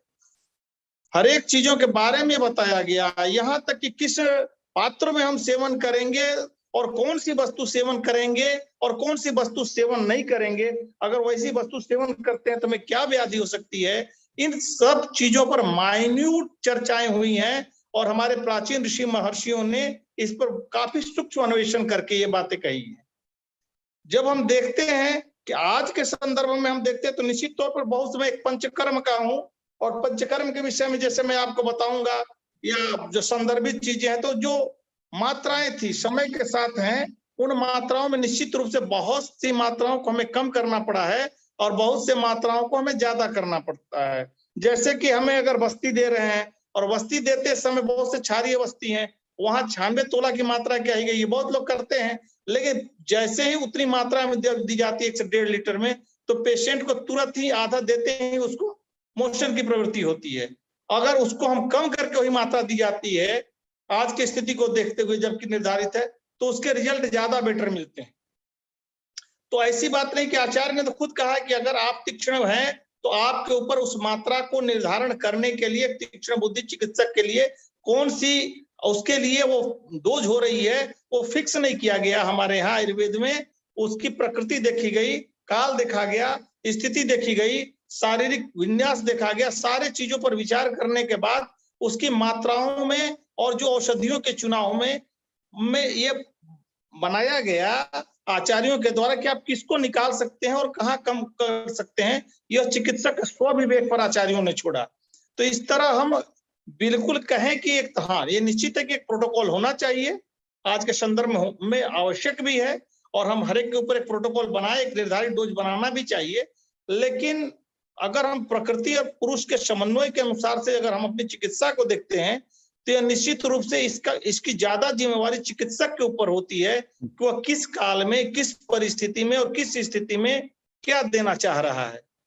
अगर वही व्यक्ति अगर कोई एक ऐसे चीजों को दिया जा रहा है, जैसे आचार्य कह रहे हैं कि भाई आप गुरु अन्न भी दे रहे हो, आधा दो, आप लघु भी दे रहे हो तो उसको भी पूरे पेट न खाओ, भर पेट नहीं खाना, लघु होने के बाद जान रहे सुपाच्य है, पच जाएगा और ठीक भी हो जाएगा, लेकिन उसको कहा गया कि पूर्णतया नहीं खाना है। अगर पूर्णतया खाएंगे तो वह दिक्कत होगी। आपको अकाल में नहीं खाना है, काले चाति मात्रम चौहे सात्व्यम भोजनम विश्वम चापि यद भुक्तम मिथ्याहार तदुच्यते। तो अब काल बताया गया निर्धारित, तो हम काल में नहीं भोजन करेंगे, निश्चित रूप से वो हमारे स्वास्थ्य को, चाहे हम कम ही मात्रा में क्यों ना खाएं, मात्रा को कम कर दें। अब एक काल बताई गई कि भोजन का ये काल है, अन्न का ये काल है, इस समय खाना है, लेकिन उस काल को नहीं करके अपने हिसाब से काल लें। व्यारोधिक बताया गया कि इसके साथ ये नहीं खाना है, जैसे ये मिलाकर खाएंगे तो व्याधि निश्चित रूप से हो जाएगी। बाकी जितने भी डोजेज हैं, जिसकी भी डोज बताई गई है प्रॉपर वे में बताई गई कि हाँ भाई कितना चूर्ण देना है, कितना क्या देना, क्या स्थिति देना है, बच्चों को क्या देना है, उसमें काश्यप का अपना बच्चों के लिए सूक्ष्म विवेचन है। रस शास्त्र संबंधी ग्रंथों में, भैषज कल्पना के संदर्भ ग्रंथों में काफी हद तक बता दिया गया है कि एक सामान्य प्रोटोकॉल तो बता ही दिया गया है, लेकिन उस प्रोटोकॉल को हमें कहाँ कम करना है और कहाँ बढ़ाना है, वह स्थिति के ऊपर डिपेंड करती है। बहुत जगह है जहाँ की गर्मी ज्यादा पड़ रही है, बहुत जगह है जहाँ गर्मी कम हो रही है। हमारे देश के विविध क्षेत्रों में थोड़े से वातावरण में कहीं ना कहीं अंतर आती है। उन क्षेत्रों पर डोज को कम करना, ज्यादा करना, कौन सी औषधि को लेना, यह सब चिकित्सक के ही विवेक पर निर्भर करता है। इसलिए निश्चित रूप से गुणवान चिकित्सक को ही इसकी जिम्मेवारी ज्यादा बढ़ जाती है। और मेरे विचार से एक सामान्य प्रोटोकॉल तो निर्धारित की जा सकती है, पूर्णतया प्रोटोकॉल नहीं निर्धारित किया जा सकता, क्योंकि बहुत से औषधियां, बहुत सी डोज, बहुत से ऐसी चीजें हैं जो व्यक्तिगत प्रायोगिक रूप में अलग अलग तरीके से करता है। अब रजा प्रवर्तनी बट्टी कोई लिखी हुई है, अगर कोई लेने जाए तो सोचेगा केवल महिला को दी जा रही है, जबकि रजा प्रवर्तनी के रिजल्ट और भी व्याधियों में होते हैं। 10 मूल के बारे में त्रिदोष है, लेकिन लोगों के अंदर एक मानसिकता के तहत बना दी गई है तो कि अलग अशोकारिष्ट पुरुषों पर भी काम करती है, लेकिन एक तरह की है कि एक सिर्फ स्त्रियों की औषधि है। तो ये जो स्थिति है, जो चिकित्सक जानते हैं वही जान सकते हैं। और विषय को मैं आगे न ले जाते हुए संदर्भ, चूंकि मेरे पास उसके संदर्भ में अभी मैं नहीं था कि क्या है, अगर प्रॉपर वे में उसके बाद आप हमें देंगे, अगले संदर्भ में जब आ जाएगा तो मैं निश्चित रूप से इसको और क्लियर करके समझाने की कोशिश करूंगा। अभी तो मुझे खुद शीर्षक उतने समझ में नहीं आया था, लेकिन फिर भी जो मुझे समझ में आया उसको संक्षेप में मैं आपके बीच रखा। धन्यवाद। समय मैं ज्यादा नहीं लूंगा क्योंकि मेरे पास है नहीं। आप सबका बहुत बहुत धन्यवाद। बहुत बहुत धन्यवाद आपका तिवारी जी, बहुत बहुत धन्यवाद जी। मदन सर। तिवारी जी बहुत बहुत धन्यवाद जी। यू हैव क्लैरिफाइड छोटी छोटी चीज जो हम भूल जाते हैं। हमारी तरफ से एक ही छोटा सा सवाल है जी, बच्चों को कैसे पढ़ाएं ये चीज, इसकी जिसकी इम्पोर्टेंस जो इम्पोर्टेंट चीज है उसको कैसे सिखाएं लोगों को? We have all got caught in the modern medicine की जो ब्लिस्टर पैक बना दिया, उसके अंदर इतनी ग्राम डाल दिया और सब उसकी there is a clash जी। तो थोड़ा सा एक समस्या है इसके ऊपर, इसको कैसे करें? बच्चों के लिए सर आप बच्चों के लिए मतलब जो स्टूडेंट्स के लिए जी, स्टूडेंट्स के लिए जो क्लिनिकल एक्सपीरियंस कैसे ले आए इनको इस टाइप का चीजों के बारे में? स्टूडेंट के लिए, हाँ जी, स्टूडेंट्स के लिए। तो स्टूडेंट के लिए जो संदर्भित जो विषय हैं, जिन जिन विषयों के जो विशेषज्ञ हैं, हर एक डिपार्टमेंट हमारे यहाँ ऑलरेडी अलग हैं और हर एक डिपार्टमेंट में इस बात को तो बताया ही जाता है कि हर एक कि क्या होता है। खास करके जो वैश्य कल्पना विभाग अभी सीबी जहाँ सर आपके यहाँ बैठे हुए हैं, उस विशेषज्ञ खुद वो विशेषज्ञ हैं और अच्छी तरह उन्हें पता है। तो उस कंडीशन में जो होता है हर एक विभाग में तो ये बताया ही जाता है कि इसके लिए प्रॉपर क्या हो। कौमार्य भृत्य की जो है बच्चों को बताने के लिए जो काश्यप के मत से बताया गया है कि कितने कितनी मात्रा में कितने कितने एक वर्ष से लेकर जन्म के बालक को हम क्या देंगे और जन्म के बाद बढ़ते हुए प्रत्येक मासात कितना हमारी बढ़ेगी, उसके बारे में काश्यप संहिता में चर्चा है। और the question is कि हमारी जो क्लासों में जो पढ़ाया जाता है जी, जो यूनिवर्सिटी, वहाँ लगता है थोड़ा कमियां है। We are not sharing all these छोटी बात जो आपने जो बताया है, we are not sharing it with our students. Right, हाँ। इसके बारे में थोड़ा एक दो शब्द बताने जी कि कहाँ होती है that instruction is not correct. जो स्टूडेंट्स जो निकल आती है, they are thinking कि टैबलेट देंगे और ये नहीं कि सेवन काल के बारे में कुछ they don't understand or they don't have that.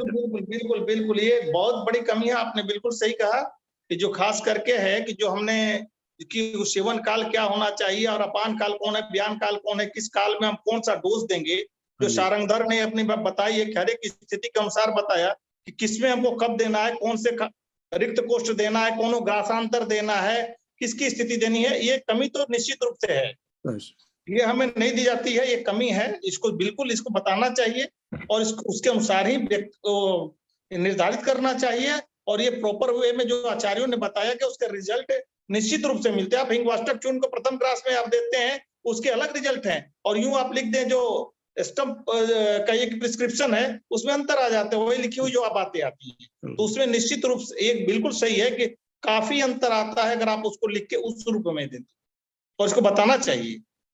Tiwari साहब एक और सवाल जी, इसमें कुछ नया टेक्नोलॉजी ला सकती है जी? Can we bring some new technology जिससे रिस्पांस थोड़ा आसानी से मापे?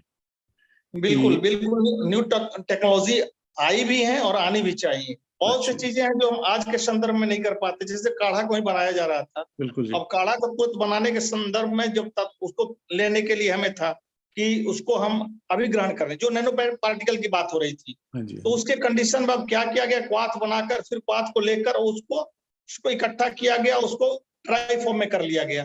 अब जो ड्राई करने के बाद उसको चम्मच से लिया, गर्म पानी में डाला, हमने घोला और आसानी से P Lee.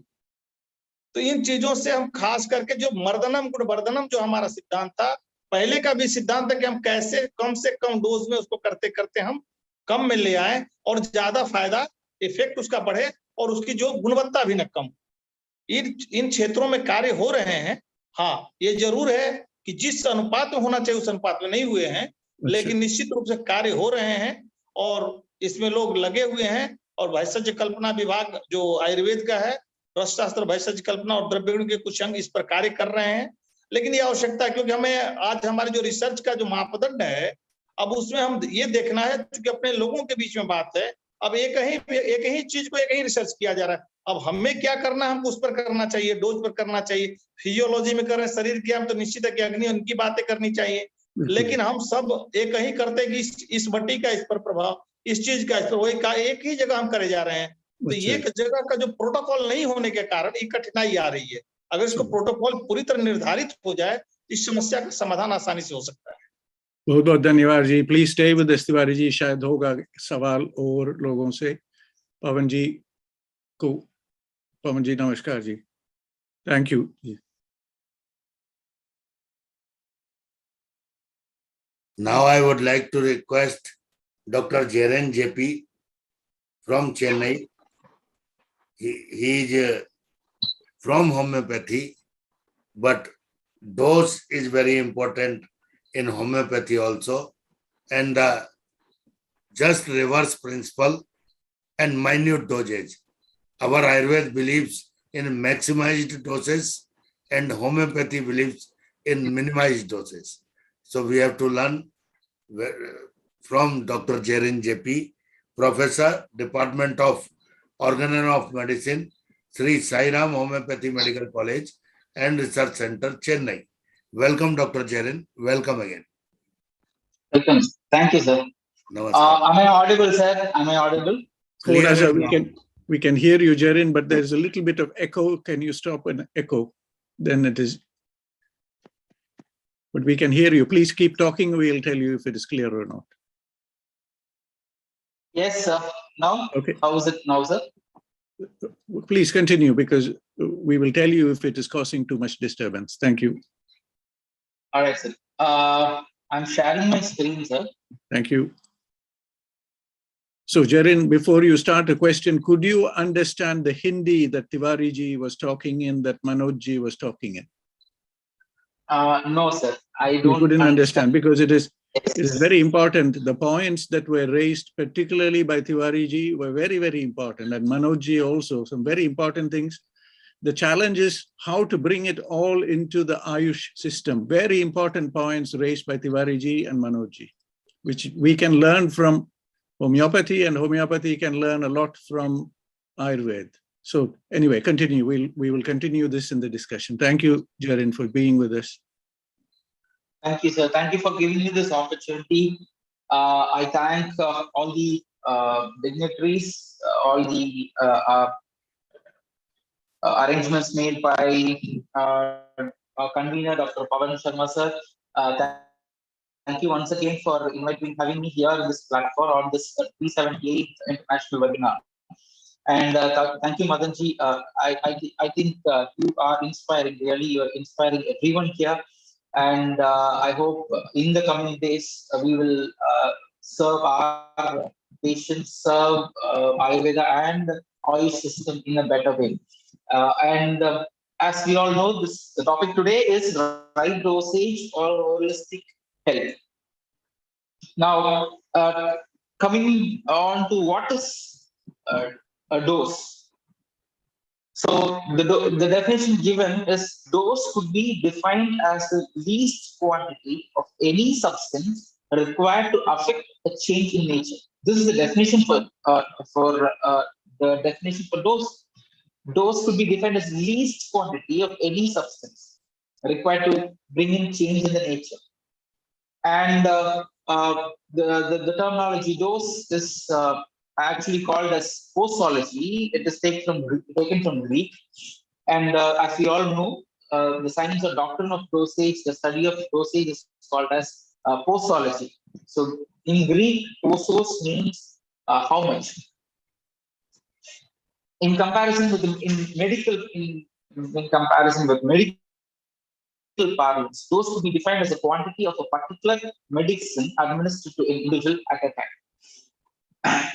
So dose is actually divided into physiological dose. So what is physiological dose? Physiological dose is something where drug empirically selected of sufficient quantity and strength to produce definite predetermined effect or a group of symptoms. So once a medicine is given in a particular dose, it brings on symptoms in a patient, and that where it is supporting homeopathy as well. And for example, for physiological dose, I can give you the example of belladonna.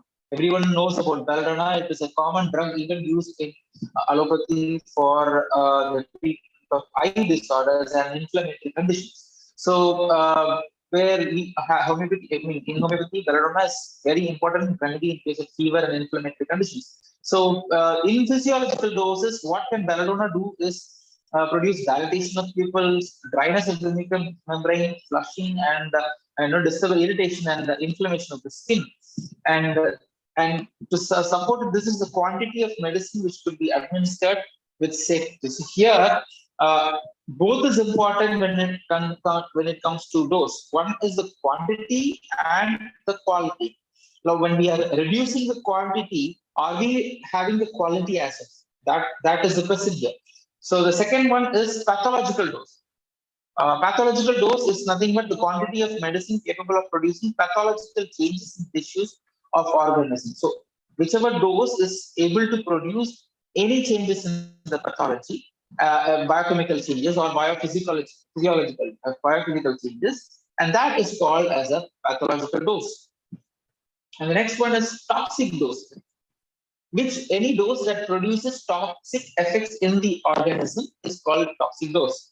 And lethal dose, as everyone knows, any dose which produces effects of the organisms which deteriorates the patient and causes to death is called as lethal dose. And therapeutic dose, which is very useful, very usually used in homeopathic field, and that is called as therapeutic dose, because here the therapeutic dose is that any least quantity of medicine that is required to effect a cure or a palliation is called as therapeutic dose. So in homeopathic, therapeutic dose is called as infinitesimal dose or the minimum dose or the subphysiological dose. Talking about minimum dose, in aphorism number 280, Dr. Heinemann has mentioned that minimum dose is defined as the quantity of medicine required to produce a scarcely perceptible homeopathic aggravation. So, in talking about minimum dose, Dr. Stuart Close has given that, according to him, minimum dose is one which is not capable of producing symptoms when used therapeutically. So he says that anything that is not producing or disturbing the patient, and that is, but in turn is producing cure in the patient, that is actually called as a therapeutic dose. All right. So how did Dr. Heinemann use the dosage? Okay. Now we're looking into the history of how Heinemann was using the material doses.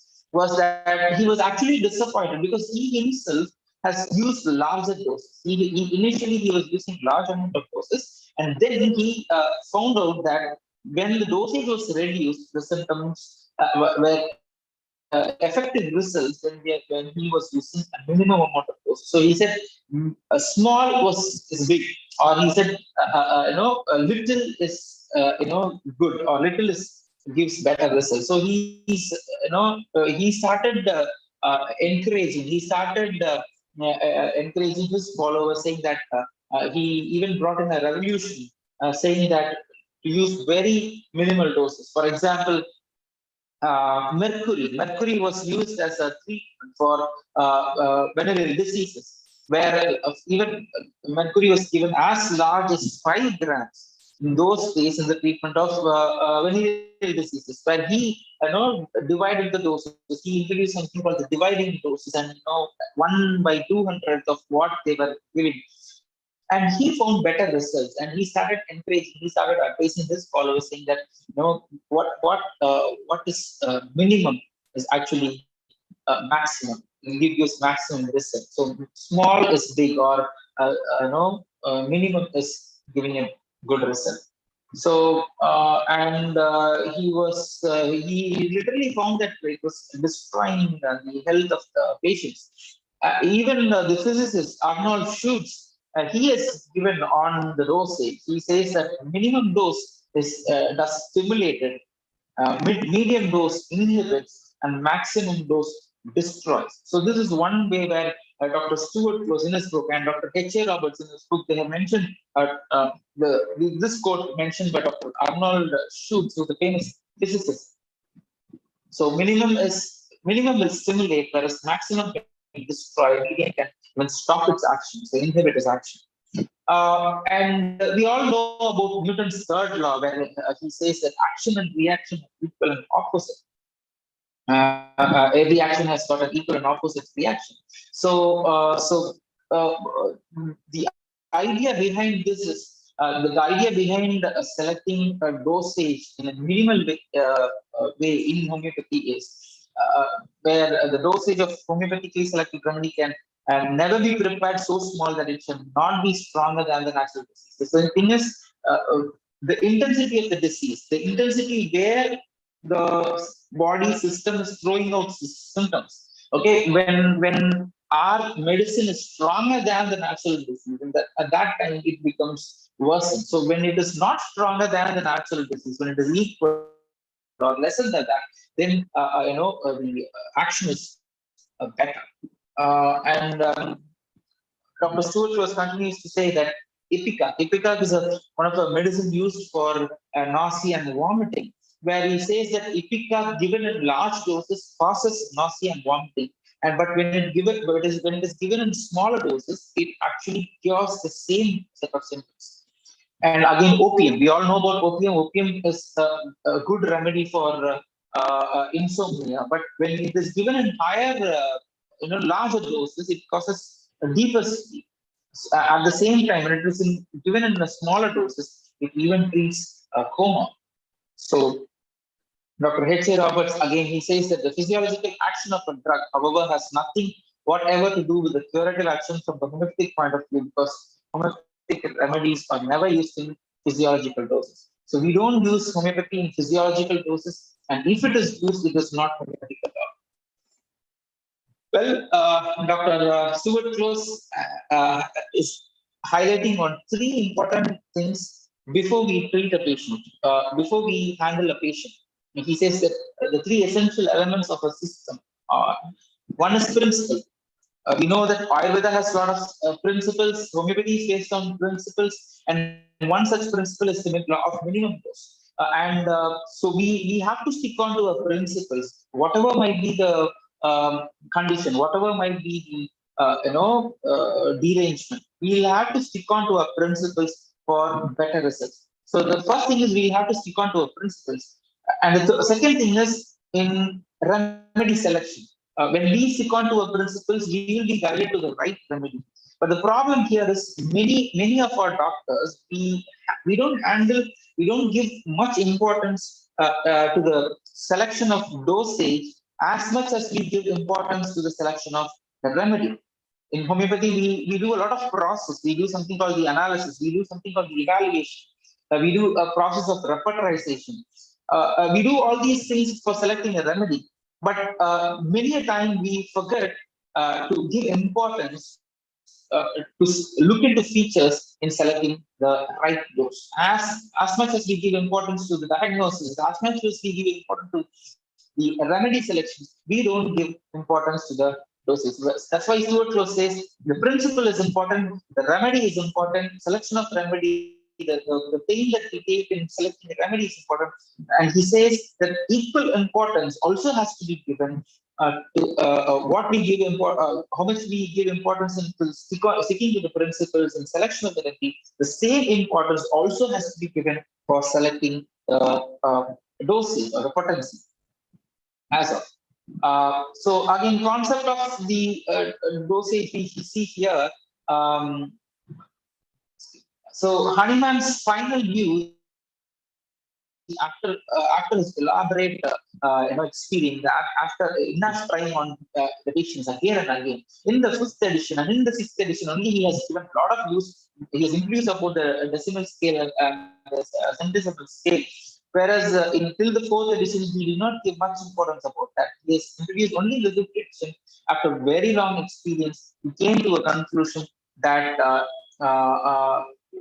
the proper dose is always the least possible dose which will affect a cure. So after enough testing, after enough trials, after enough research, Hahnemann came to a conclusion that only the least thing which will ignite or which will disturb the patient, that is enough to produce a cure in a patient. And here Dr. Stuart Close is given an elaborate way where what all to be looked into before we select a potency or a dose. The first thing he talks about is susceptibility of the patient. We all know what is susceptibility. Susceptibility is nothing but reaction to a stimuli, how a patient responds to a stimuli. So that is important. That is the first point in identifying or to understand or to consider the potency. The second one is the seat of the disease, where it is located.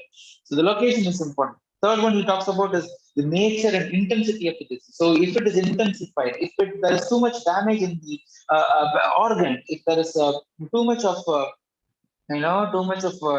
damage to the system, then we have to go for lower, very low doses, because that stage the body cannot accept in higher potency. So that is why the intensity of the disease and the nature of the disease is also important as the location. And the fourth one is says is the stage and duration of it. Imagine the patient has been carried with diseases for a longer time. Then we have to stick on to the lower potencies, or higher potencies will not be able to cope up in producing cure to the patient. And the final one is previous history of the treatment, the previous treatment of the disease. Now, what our treatment was done. So these 5 things we have to look into before we go for the selection of potency. So I'll just wrap up very quickly where Stuart Close says susceptibility can be modified by age, where the children, you can see the susceptibility very stronger, and as the age advances, where you have to go for medium or in a younger age group, medium or higher potencies, and as the age advances, you have to go for a lower potency. And so susceptibility can be modified by constitution and temperament, where he says when the patient is sensitive, when he is nervous and sanguine and choleric temperaments, we can go for higher potencies. And when the patient is dull, is plethoric, where you can go for lower potencies. As I said, he has said, susceptibility also can be modified by habit and environment.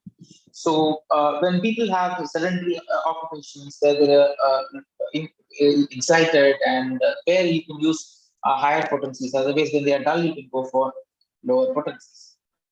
And it also can be modified by pathological changes, which I had initially said. So when there is too much of pathological involvement, when there is too much of terminal illnesses like cancer, the AIDS, where the CD4 count is too disturbed, and where the pathology is too low, where the patient is going with terminal illnesses. In those conditions, we have to stick on to lower potencies.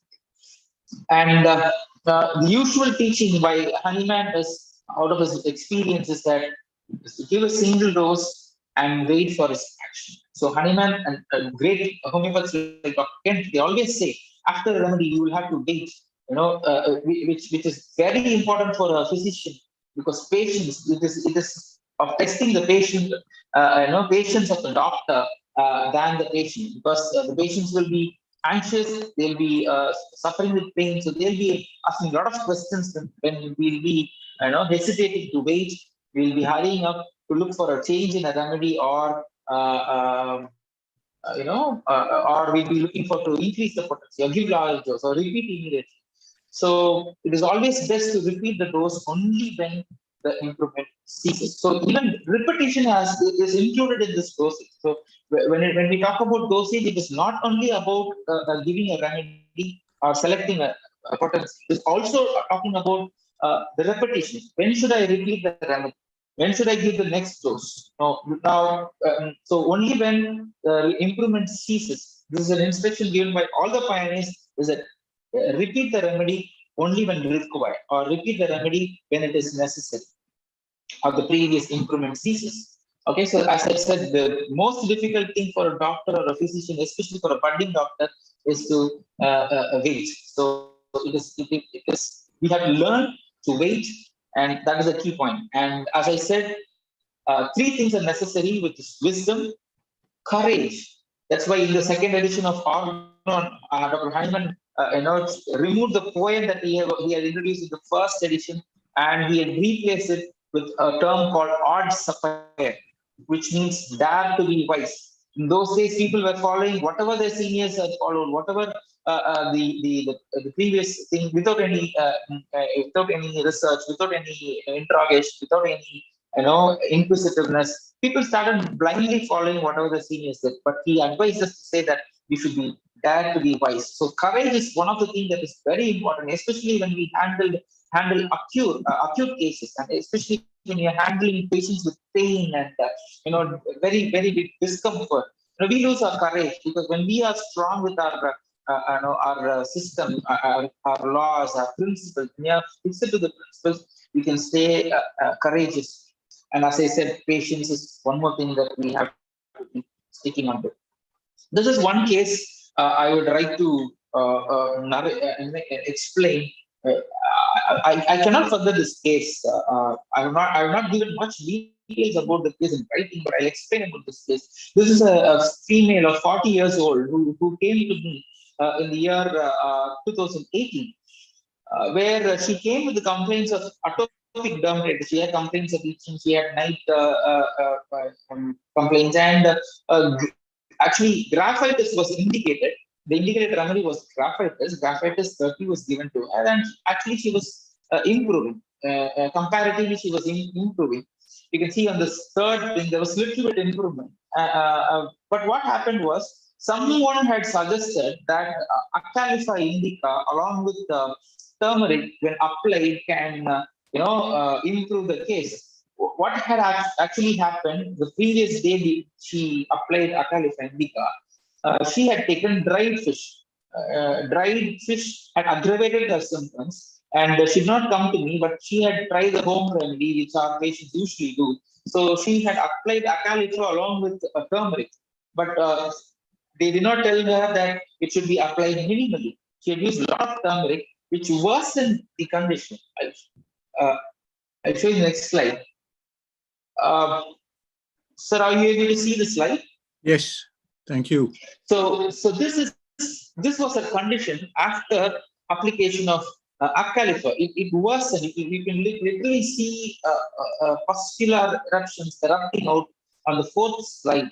The first slide, you can see it was minimal, but as time went on, it increased and increased, and literally pus started oozing out. She came to me with this in this condition. So we had to repertorize the case. So as we usually do, we took her minds symptoms, we repertorized, and the remedy Soranum was selected.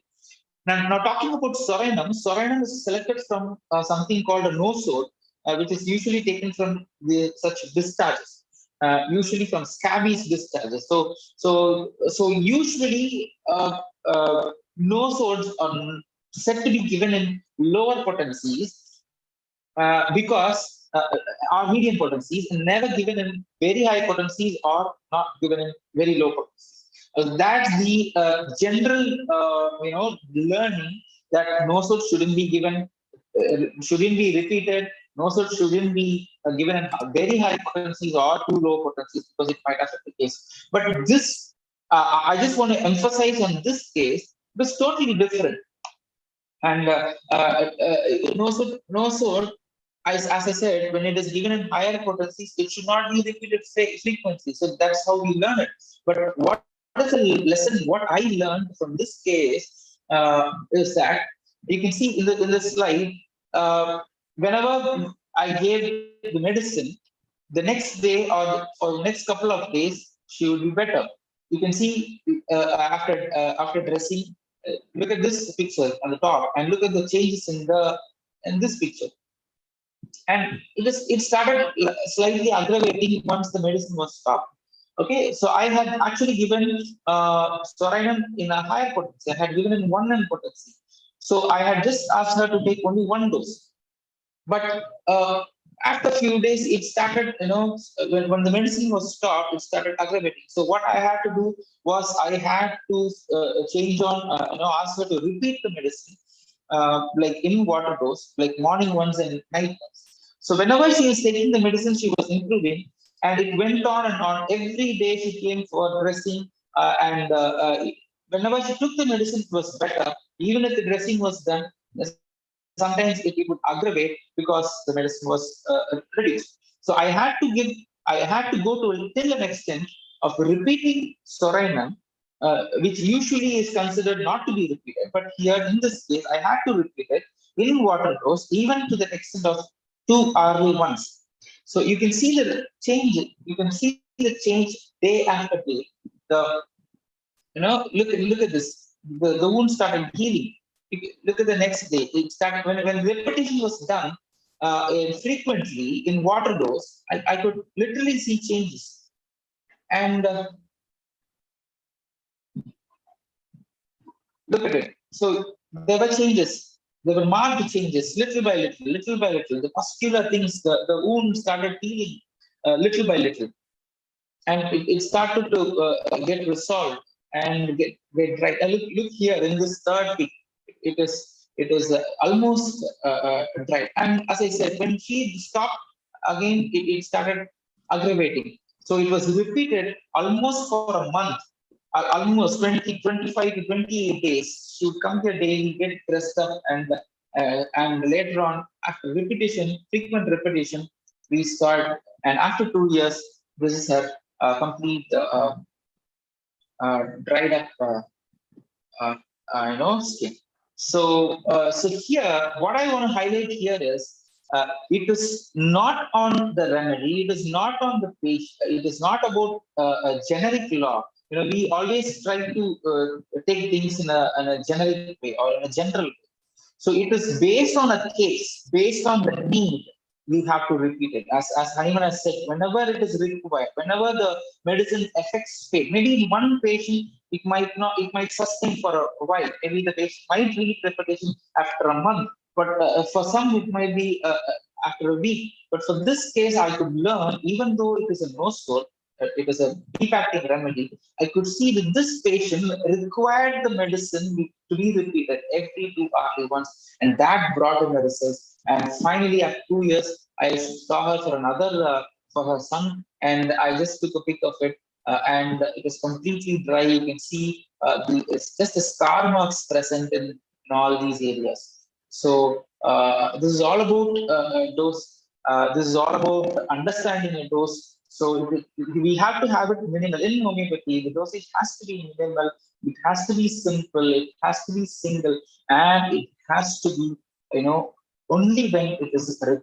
It is not that 200 can be repeated or 30 can be repeated, or it is not like this medicine can be repeated. It's not so. It can be any medicine. It can be any potency. It is only to be repeated. It is only to be decided depending on the patient. I think, Madan sir, I'm answering to one of the questions that you had asked initially.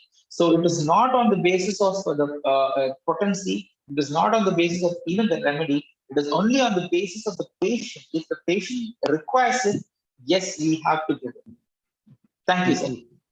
Thank you, Jarin. I think you have given us an amazing story here of atopic dermatitis. Thank you so much for connecting with the question I asked about how you decide on a dose.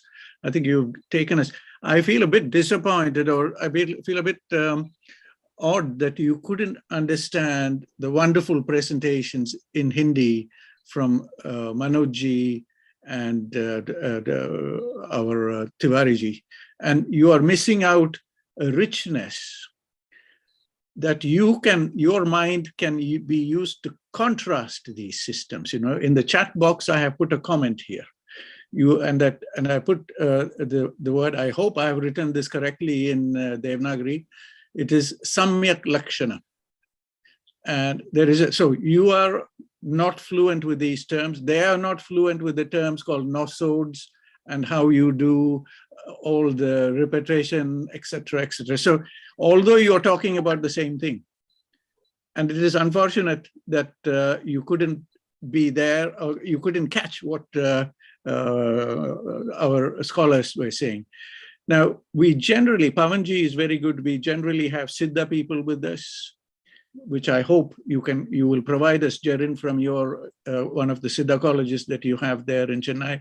We generally also have Unani people here with us, And they all, when you sit at a distance and you see how they work with these approaches to doses, then we see a common logic. I'm going to take a minute just to share my screen here, because I'm going to stand in for our Unani colleagues here. Generally, we have some very knowledgeable people, either from Bangalore or from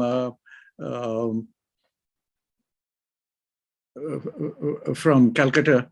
Now, here is the Unani. This is, again, from the National Health Portal for India. They have a word called temperament of drugs, mizaj. And in this concept of misaj, if you look further down, I'll put this on the chat box. They have described, using Urdu words, different temperaments. They call it misaj. And within here, how they choose they call it the degree of the drug temperament, mizaji adviya. So you can see first degree, second degree, Yes. third degree, fourth degrees. And then they go on to give us what they call the organoleptic feature of a drug, which is like rasa.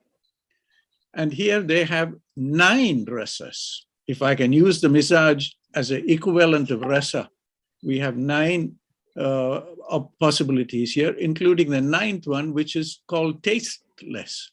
Mejaj Now- can be correlated with sir virya. Virya. Guna Okay. virya vipag prabhav. Hari Om. Virya. Wonderful.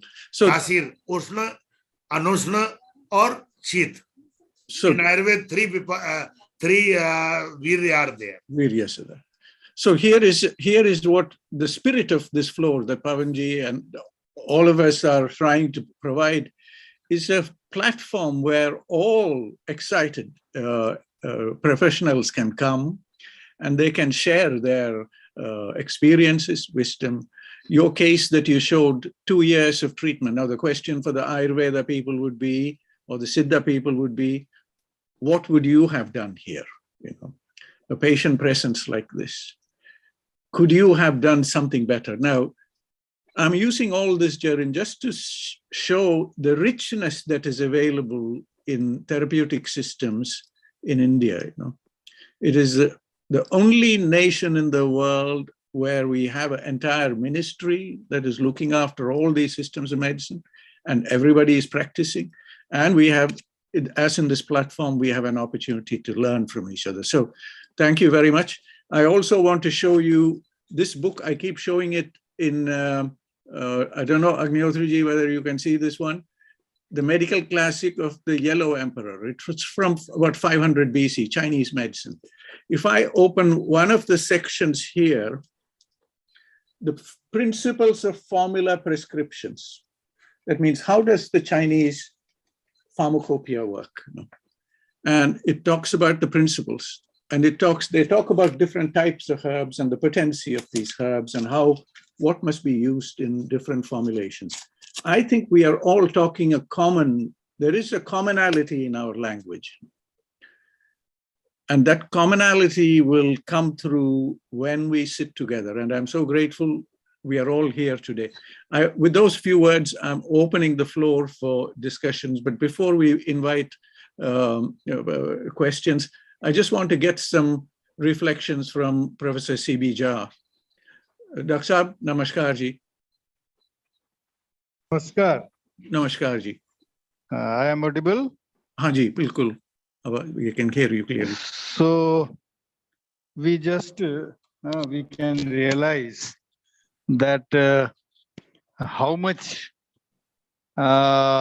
detail are available in our system, in our particularly the Ayush system, where homeopathy, Unani, and Ayurveda, Siddha, different systems are working together.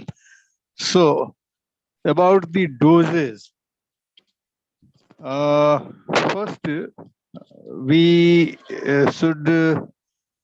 must think over the dose. So, first, the doses, as mentioned by the Dr. Manoj, first of all, he presented that the solid and liquid dose. Then dose is particular in Sanskrit or Hindi, we can say it matra, in which quantity you have to recommend to the patient. And further, the details or the our literature, what's saying about the matra also. If we see our Siddhi Sthan of Charak, and in Rasa literature also, so in Siddhi Sthan, Charak mentioned Siddhi Bara, Alpamatram, which medicine is, you can say,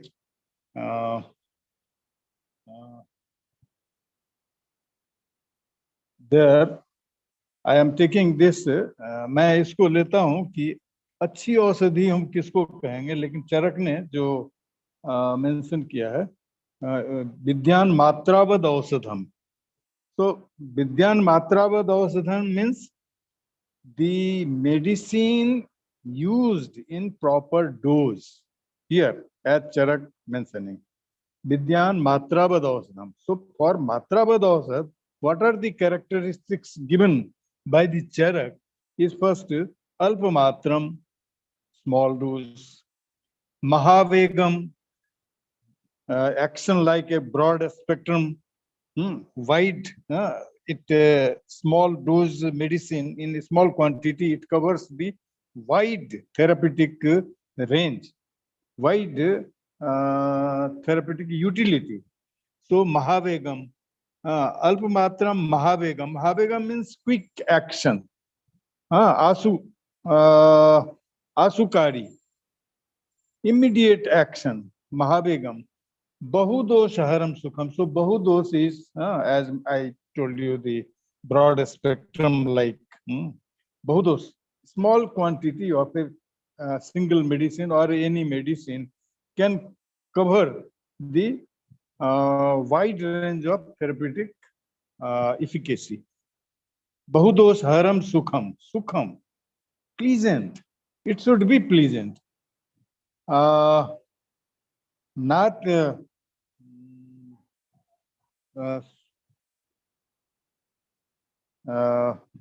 I'm forgetting the Alpamatram Mahavegam Bahudosh Haram Sukham.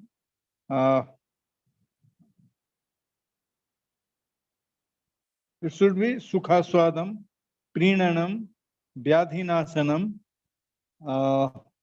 Natiglanikaram Yattu. Natiglanikaram Yattu. So likewise, there are 8 or 10 characteristics given by Charak for a good quality medicine. The similar thing mentioned in Rasa literature also, Alpamatram Mahavegam. Swalpahi Matra Vipulo Gunasya. This way mentioning. Matra should be small and the property will be wide. Therapeutic utility will be wide. And in other reference, Alpamatram, Alpamatroupyogitvat, Arucher Prasangata, Chipramarogya Daitvat, Ausadhebhyo Dhiko Rasa. This is mentioned for the Ras medicine, Rasausadhi. So here, quantity, particularly in which quantity medicine will be effective. So what will be the effective dose? This is important. If you go through the material to material, so smallest dose you will find in particularly Ras literature, there are 2 drugs. One is Suchika Bharan Ras and another is Gauri Pasan, Suddha Gauri Pasan, which is white arsenic. There, they mentioned that 1/100th Ratti, it means 1.2 milligram. This will be the dose of Suddha Gauri Pasan. Another, if you see the use of Silajatu, particularly in Charak Samhita, there 3 doses mentioned about the Silajit. and that given the nomenclature, avar matra, madhyam matra, and pravar matra. So our matra of Silajatu, if you calculate, it will be around 50 gram, and pravar matra will be 4 times more, 4 times or 16 times more of the our matra. So this dose given in mentioned in Charak Samhita for the treatment of this prameya. So it is important. And another what I would like to attract your particularly the drug which belongs from the poisonous group, poisonous and semi-poisonous, bis and upavis in Ras literature. Vatsanabha. The Vatsanabha is mentioned in the bis group.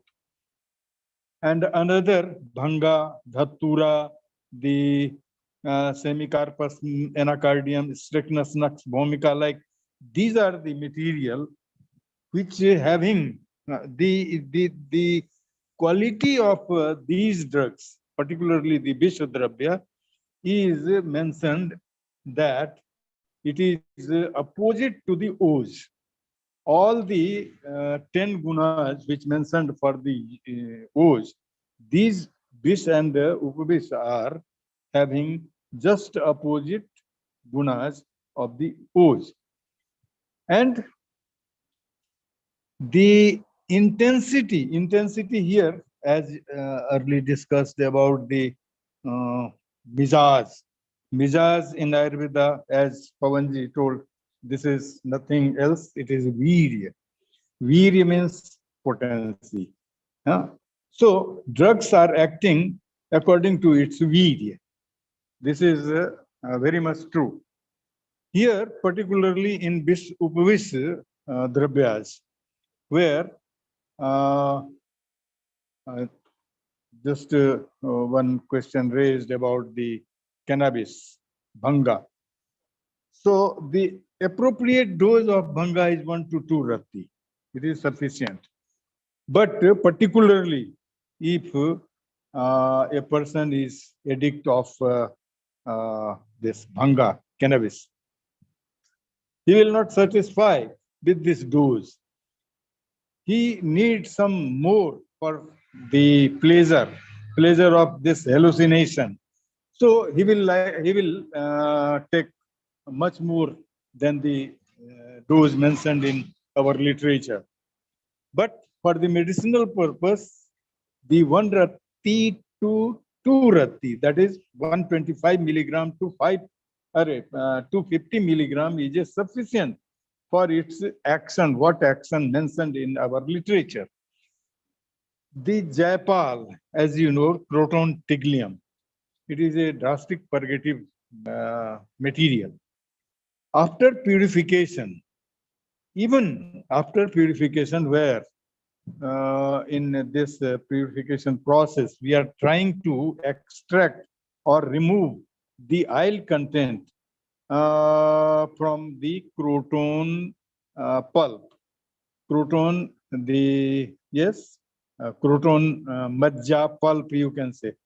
So the process adopted is either blotting paper, or we are using the new mud pot, where we pasting the paste of the croton seed pulp and put for some time, and then scrape the material.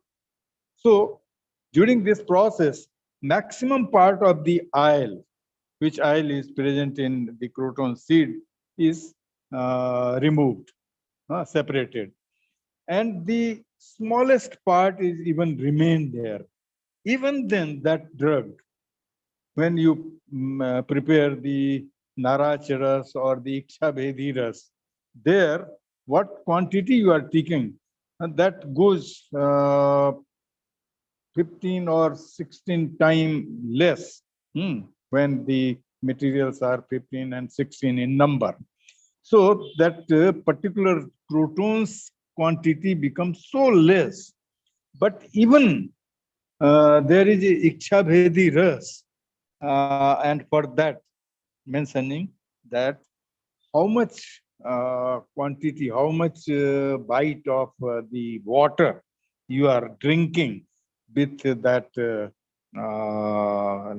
iksha bhedi ras as a anupan, accordingly you will get purgation. So physicians are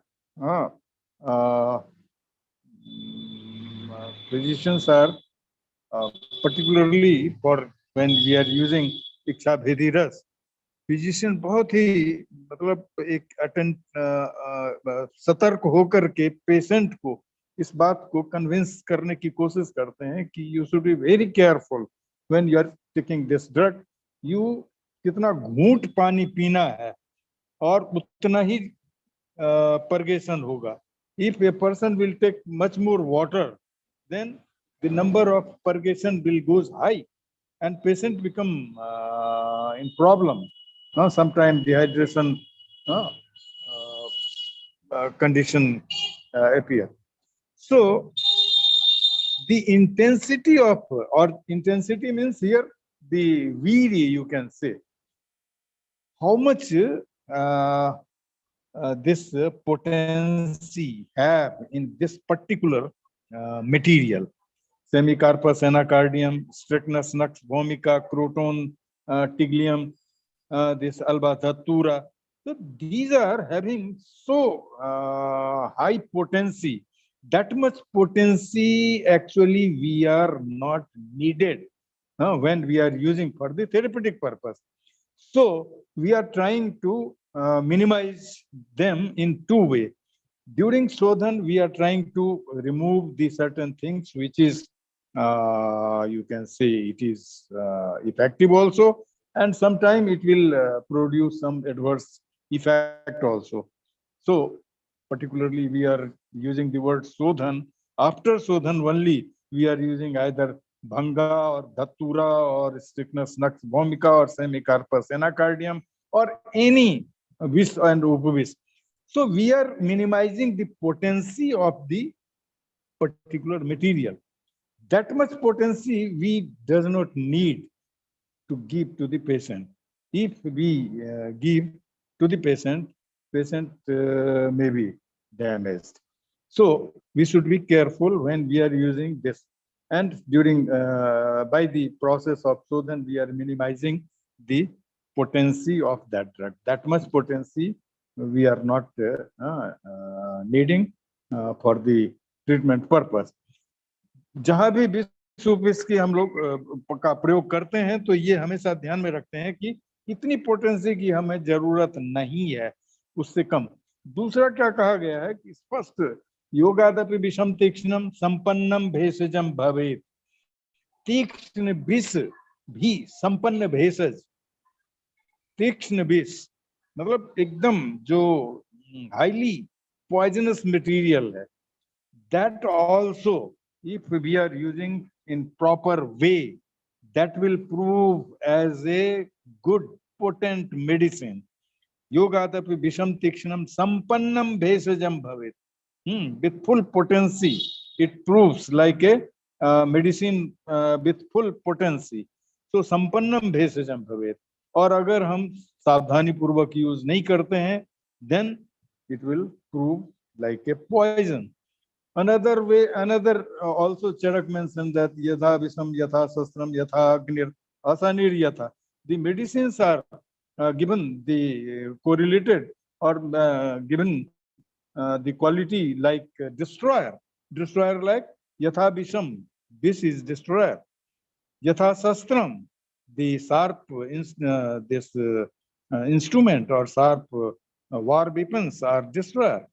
The Sastram Yat Agni. Agni is also destroyer. And the Vajra.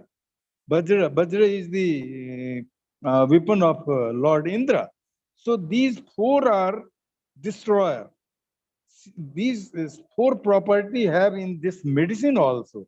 Yatha Visam, Yatha Sastram, Yatha Agnir, Asanir Yatha.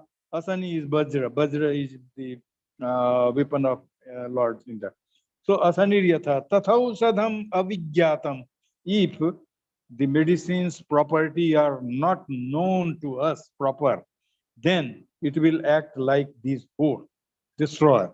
So yatha visam, yatha sastram, yatha agnir asaniriyatha tathausadham avijyatam, when it is unknown. And when it is known, then vigyatam amritam yatha. It will act like a amrit. So we can take the its property like amrit. We can use it like a amrit. And if we are unknown, some nowadays of pharmacovigilance, and many centers are working for this. One case reported and came to my knowledge that the pharmacy running there in Varanasi, they rushed to me regarding that complaint. That was the complaint of Rasmanik. Rasmanik is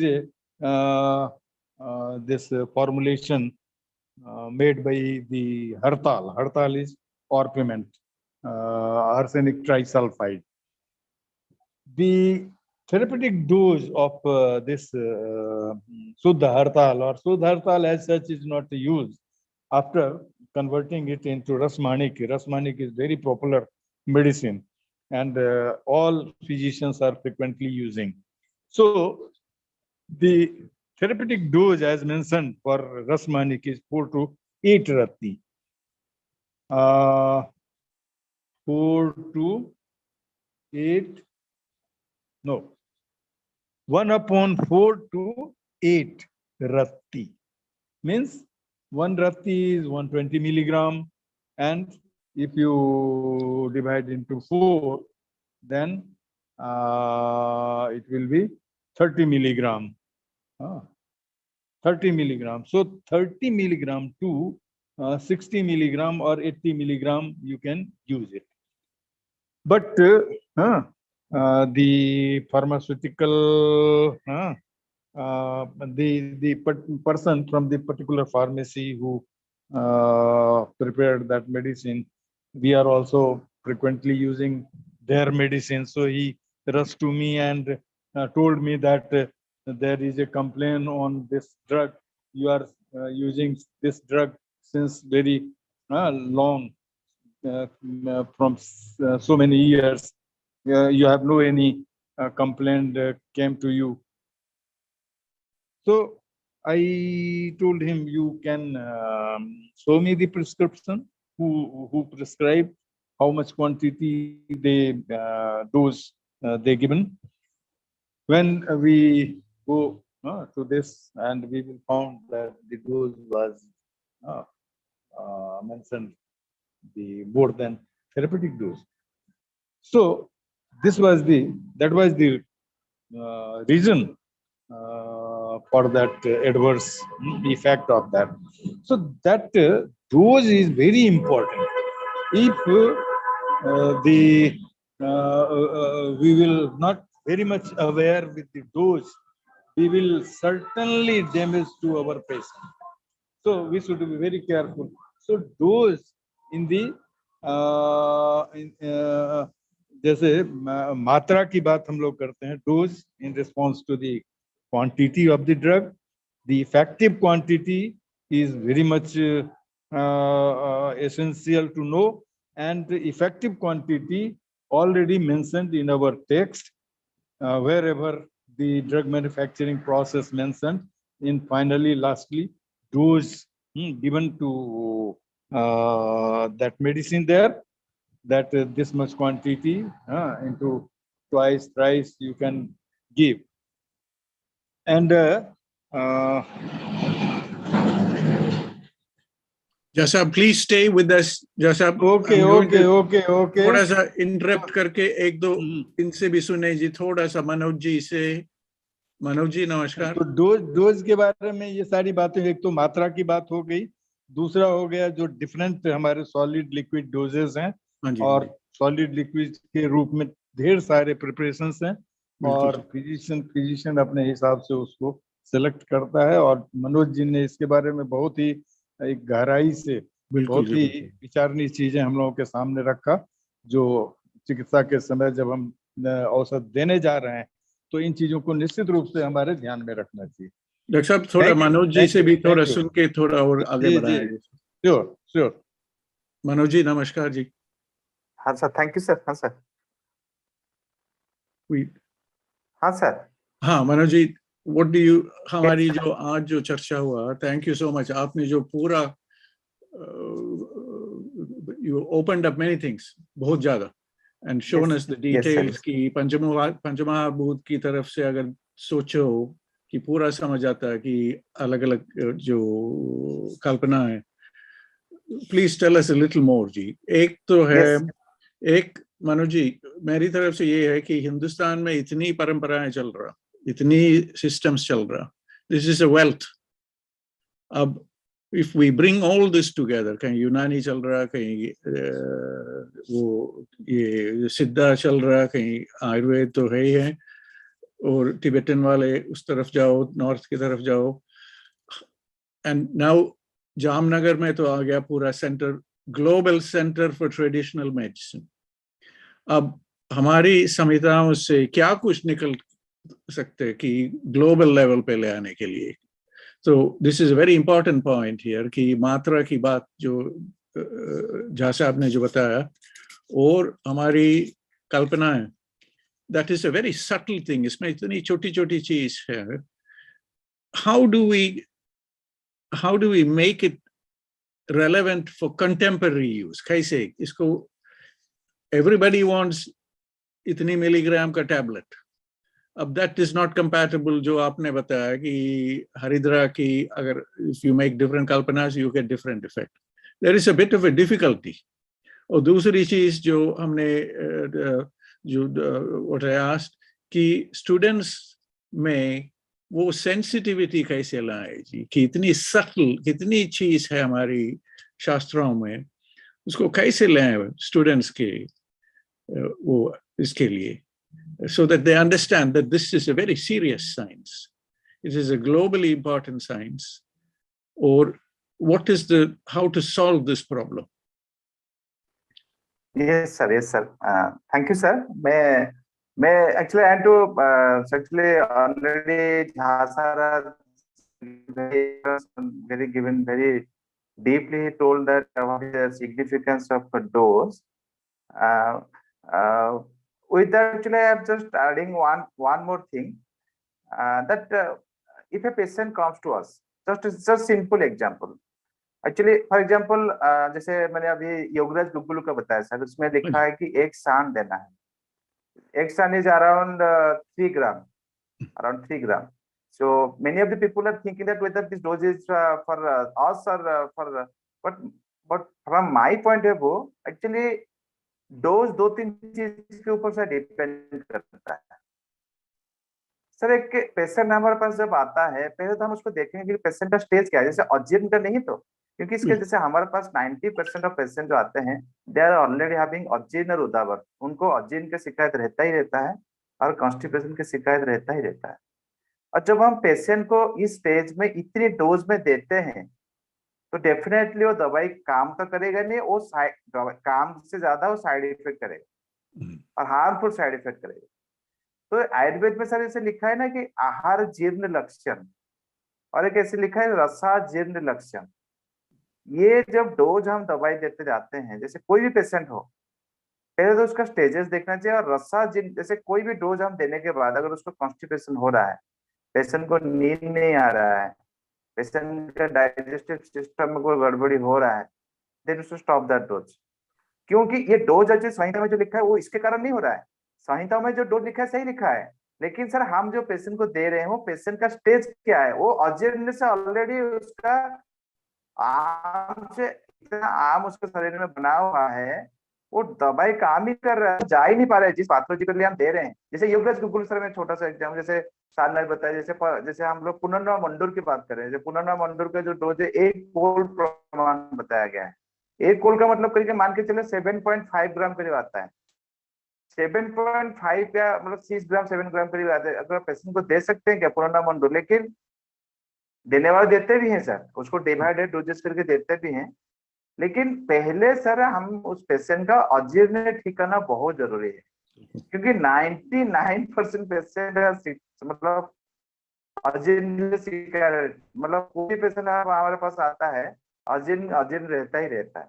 ये तो dose के बारे में sir बता रहा हूँ, लेकिन आप जैसे ग्लोबलाइजेशन की बात करें, मैंने talk about globalisation of Ayurveda. Sir Ayurveda is a science of darshan. Sir, for example, I just want to clarify that. Sir, Ayurveda is a darshanik shastra. Actually, modern science is study the physics, chemistry, biology. Our shastra is not physics, chemistry, biology. Our shastra is darshan. Darshanik theory is different from physics, chemistry, biology. What it written in our textbooks is right, we all know, but if you give this idea that evidence-based medicine, then whenever you talk about evidence-based medicine, this is a very critical theory for us. So how do evidence? Because those protocols, those are developed nowadays not as per the darshanik theory. They are developing the protocol as per the physics, chemistry, biology theory. Whenever you think that our medicine, whenever that this is the evidence that, for example, this IRES group, in which stage actually, for example, we are training this for Sothara.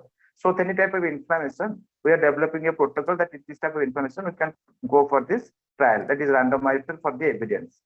But this is, you cannot get that result as per the protocol described for the as per the modern science. You can get result if you think that in Ayurvedic way. For example, Yugraj Dugulu is described for Sotha and also for Navi Sula, Pakti Sula, different gynecological are there. As per Saranga Sahinta, if you follow Shruti, we go for the follow Shruti of Yugraj Dugulu or in Punana Manduru, the follow Shruti specified written that these are the conditions when you can give Yugraj Dugulu. But specifically, if you go for Navisul, for example, Navisul, you are going for giving this Yugraj Dugulu. So, what are the conditions? What are the sotas involved whenever a patient is come to us and complain that Navisul is there? Then what is the whether Pranava sotas involved there? For example, this Rasabra sotas is Amabata. For example, a patient coming to us and is complaining of Amabata, and this is the Rasabra sotas disease. And we are developing a protocol for Amabata. And we are trying Amabata and we are trying Yugraj Dugul in Navisula, we are trying Yugraj Dugul in different type of diseases in philosophy what I described in this. So from my point of view, develop the protocol as per the Ayurvedic philosophy, not for the modern philosophy. They are giving the modern philosophy. This is the basic thing actually I want to discuss. Thank you. Manojji, thank you. There is what you are saying is very clear. आपने जो श्रोताओं के बारे में जो बताया और कैसे how you do this दार्शनिक perspective. मैं इसमें थोड़ा सा और जोड़ना चाहूंगा। हाँ जी प्लीज। एक तो कहा कि व्यक्तिम वीक्ष्य, इसको इंडिविजुअल मेडिसिन भी हम लोग मानते हैं।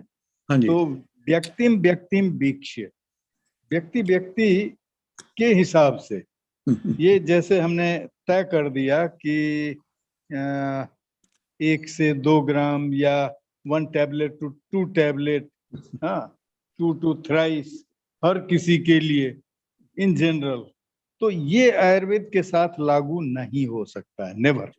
व्यक्तिम वीक्ष्य, प्रकृतितः विकृतितः, और उसमें वय काल ये सब सारी चीजें विचार करके, और फिर व्यक्ति जो हमारे सामने पेशेंट के रूप में है उसके हिसाब से हमें डिसाइड करना है। जनरल नहीं हो सकता है कि हमने एक तय कर दिया एवरेज और this will be utilised for the all. It can not be in Ayurveda. तो इसको भी ध्यान में रखने की आवश्यकता है। सर इसमें एक चीज जी कैन बी, जो तिवारी जी ने जो बताया जी, प्रोटोकॉल, डेवलपिंग अ प्रोटोकॉल, कि यहाँ तक you can divide the whole procedure into steps. अलग अलग भाई भाग। नहीं वो होगा, वो सब होगा। द्रव्य का बल, रोग का बल, रोगी का बल, ये सब चीज विचार करके ही चिकित्सक तय करता है डोज, कि इस पर्टिकुलर पेशेंट को हम कौन सा डोज देंगे तो इस पे वो इफेक्टिव होगा। वो द्रव्य को जान रहा है, डिजीज को समझ रहा है, उस व्यक्ति को समझ रहा है, जो व्यक्ति सामने है उसका बल कैसा है। बिल्कुल जी। रोग बल, रोगी बल, तो ये सब यही सब विचार किया जाता है। प्रकृति विकृति ये सब भी सब सामने रख करके ही ड्रग की मात्रा तय की जाती है।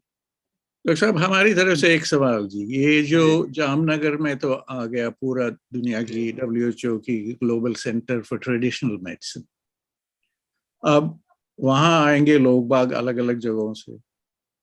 बिल्कुल। अब उनको कैसे सिखाएं क्या है हमारी दार्शनिक पर्सपेक्टिव आयुर्वेद की, उनको कैसे सिखाएं? नहीं तो आयुर्वेद को समझना पड़ेगा सबसे पहले। विदाउट अंडरस्टैंडिंग आयुर्वेदा, आयुर्वेद में कुछ बाकी नहीं छोड़ा है। ये जितनी बातें हम लोग शंका व्यक्त कर रहे हैं, हाँ जी, वो कुछ भी नहीं छोड़ा गया। वहां द्रव्य बताया, द्रव्य की प्रॉपर्टी बताया, द्रव्य किस उसका क्या कहते हैं, कौन सा पार्ट यूज करना है, किस पर्पस से यूज करना है, ये सारी चीजें। अब देखिए छोटा सा उदाहरण, जैसे क्या, अरे गुरुजी, गुरुजी के बारे में जैसे इस समय खूब पेंडेमिक जो कोरोना का चला, काफी ज्यादा प्रचारित भी हुआ। मधुपर्णी कहते हैं इसको। तो पता चला कि इसका स्टेम तो बीटर टेस्ट होता है उसका, लेकिन जब इसका पत्ता हम इसका टेस्ट करेंगे तो पता चलेगा कि पत्ता स्वीट होता है। हाँ, तो अब सवाल ये है कि प्रयोज्यांग, किसी वृक्ष का कोई भी पार्ट ऐसा नहीं है जो यूजफुल नहीं है। इसलिए कि सीधा कहा गया कि नान औषधि भूतम जगत किंचित द्रव्यम, किंचित द्रव्यम, कोई द्रव्य ऐसा नहीं है जो मेडिसिन नहीं है, सब में मेडिसिनल प्रॉपर्टी है। हमें खाली उसको जानना है और how to use, where to use, in which quantity we should be use. ये हमें जब तक पूरा इन बातों का ज्ञान नहीं रहेगा, नहीं होगा, we can not utilize it properly. तो actually this is needed to know about the drug, और मतलब ड्रग के बारे में कंप्लीट। और हमारा शास्त्र कहीं से कोई चीज छोड़ा नहीं है, हर बात को मेंशन किया है। लास्ट में एक कॉमन डोज भी बता दिया गया, लोगों ने मेंशन किया कि भाई इस क्वांटिटी में आप इसको इतनी बार यूज कर सकते। औषध काल बता दिया गया कि कितने तरह से यूज करना है, किस द्रव्य को कैसे यूज करेंगे, कहाँ यूज करेंगे तो क्या इफेक्ट होगा। तो चीजें सब कुछ हैं, वो कम्युनिकेट करने की जरूरत है। छात्र के नॉलेज में वो चीज जाना चाहिए। जब वो पहुंचेगा ही कैन डिसाइड। सारी चीजें आपके सामने रख दी गई, now it is your duty to decide with all that knowledge कैसे उसको हम व्यवहार में अप्लाई। बिल्कुल जी, बिल्कुल। थैंक यू जैसा, प्लीज स्टे विद अस क्योंकि एक दो सवाल और आएंगे। हमारा टाइम तो हो गया जी, पौने सर प्रोटोकॉल के बारे में, 9। सर प्रोटोकॉल के बारे में एक चीज ऐड करना चाहूंगा सर। बिल्कुल जी, बिल्कुल मनोज।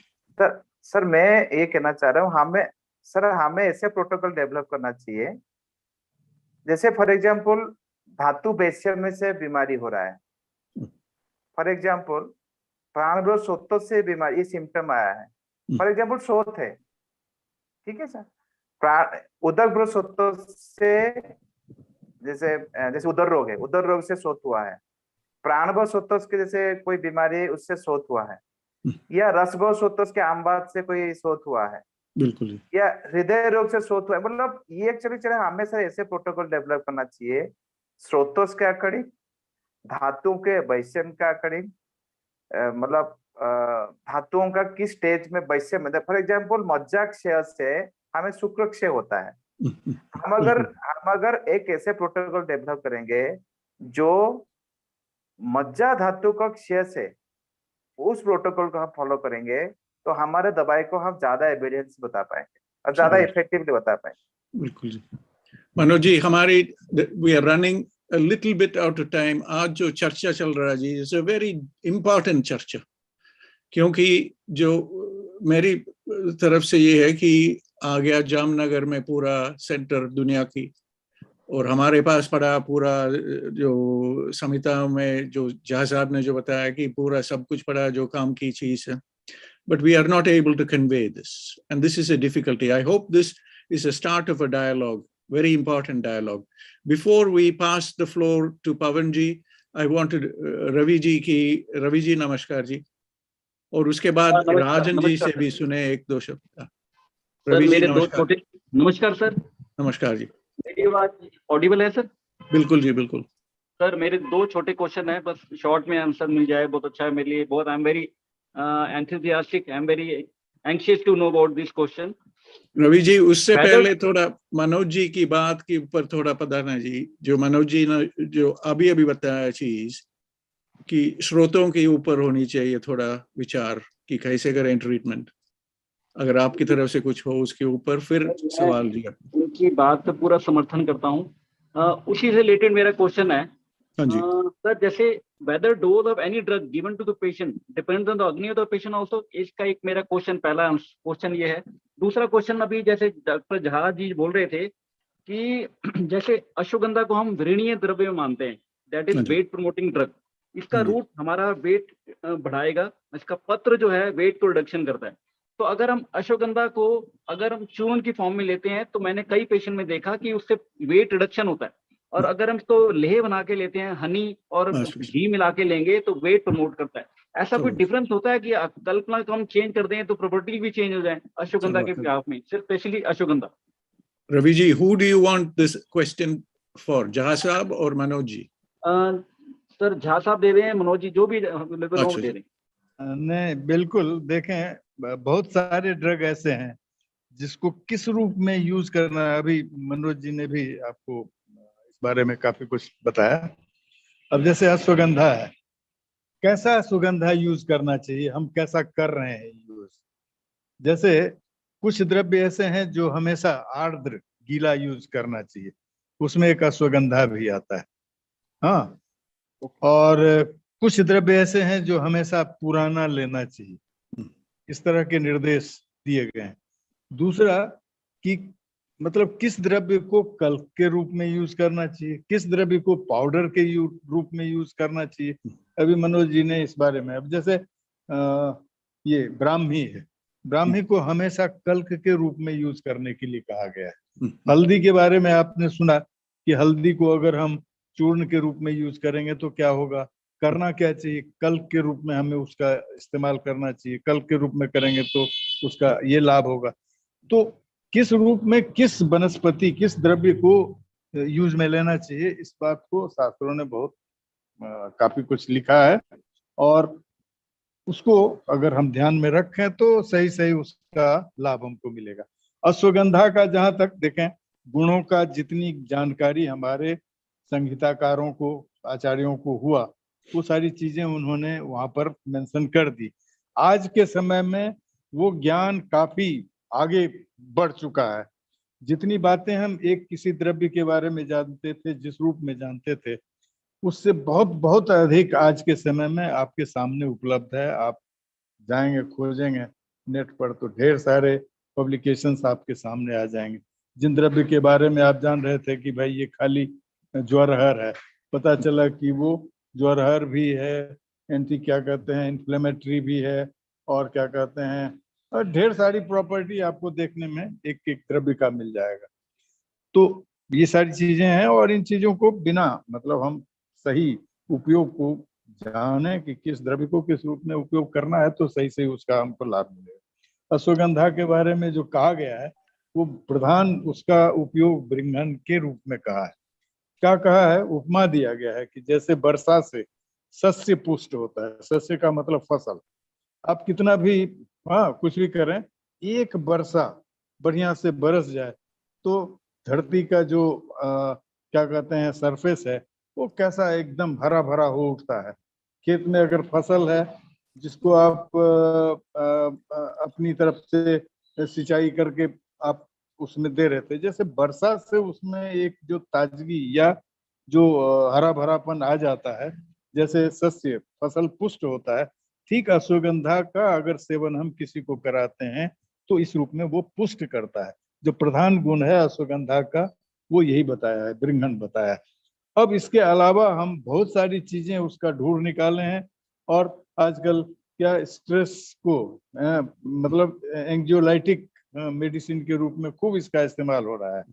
और जो आप बता रहे हैं क्या वेट को बढ़ाने के लिए, वेट को घटाने के लिए इसके अलग अलग पार्ट का इस्तेमाल करके, तो ये सारी चीजें हैं। और ये धीरे धीरे नॉलेज हमारा इसके बारे में काफी कुछ बढ़ता जा रहा है, जैसे जैसे इन चीजों पर लोग काम कर रहे हैं। तो इन सारे क्या कहते हैं ज्ञान का लाभ हमको उठाना चाहिए। Thank you Jha sahab, thank you so much. Ravi ji, I hope the answer is थोड़ा सा, आई होप झा साहब has addressed your... एक पॉइंट रह गया कि सर जो डोज ऑफ द ड्रग जो हम देते हैं किसी पेशेंट को, ये पेशेंट की अग्नि पर डिपेंड करता है कि हमें कितनी अग्नि है। तीक्ष्ण अग्नि है तो उसकी डोज ज्यादा दे सकते हैं। अगर मंद अग्नि, जैसे डॉक्टर मनोज जी ने कहा कि अजीर्ण का भी ट्रीटमेंट साथ साथ करें, तो डोज डिपेंडेंट है क्या पेशेंट की अग्नि के ऊपर? बिल्कुल जी, यस सर, ये मैं आपको ये सर बताना चाहूंगा सर, जब तक आपकी आम उसके अंदर है, क्योंकि आम जो होता है ना गाढ़ समूर्छना होता है, हमें भी पता है, इसको पढ़े थे। और गाढ़ समूर्छन का मतलब क्या है? जो जब हम लोग 200 दूसरे को समूर्छना होता है, जब वो 200 दूसरे को समूर्छन करने के बाद स्वतः उसको समूर्छना करता है, ये इतना प्रगाढ़ समूर्छना करता है ये आम जो होता है ना सर। कोई भी दवाई जो हम देते हैं ये काम ही नहीं करता जब तक आम जो है कम नहीं होगा। जब तक कोई भी दवाई आप दे दीजिए, अगर उसको 1 ग्राम क्या 125 mg भी देंगे तब भी वो आपको इफेक्ट नहीं करेगा। इसलिए तो कहा गया है अजीर्ण को पहले ठीक कर दीजिए, अग्नि को अग्नि को कहना था 70% ऑफ डिजीज की जो सिम्टम है, अगर आप खाली अजीर्ण का चिकित्सा शुरू कर देंगे, जो भी पेशेंट कंप्लेन लेकर आ रहा होगा, वो आपका 70% ऑफ द सिम्टम उससे कम हो जाएगा। उसके बाद जो रह गया 30%, जब तक आपका आम उसका कम नहीं हुआ तब तक आपका वो रिजल्ट नहीं देगा। ये 30% के लिए हमें दवाई देना पड़ता है। अगर अजीर्ण को हम लोग कंट्रोल कर लेते हैं तो ये बहुत बड़ी चीजें है हमारा मतलब शास्त्र के लिए, साइंस के लिए। Thank you Manoj ji, this is a very important point जो आपने बताया कि अग्नि और आम की जो इंटरेक्शन और to do this. I want to just get a few words from Rajan ji before we get some final words from Jerin. Jerin, apologies, हमारी all our discussions are in Hindi. I don't know how to solve this problem. Both this is a big difficulty. I think Rajan ji will speak in English or Hindi mein. So Jarin, this is a difficulty. Jarin, if you talk to all these people in Tamil, they will be completely confused. So this is a big gap in our national integration policy. We will work on this. But I'm happy that you are staying with us. We will listen to Rajan ji, who's our senior Vaidya from Maharashtra. And then we will take some words from you, Jarin. You have given us a wonderful introduction to the historical aspect of homeopathic dose assessment. And I think there are many messages here. My question to Jahasab and to Manojji was, when we are doing an international dialogue, neither Tamil nor Hindi will be useful. So we need to find another way to, without losing the spirit of that science, you know. So this is a challenge for us, but I will just listen to Rajan ji. Rajan ji, namaskar ji. Namaskar.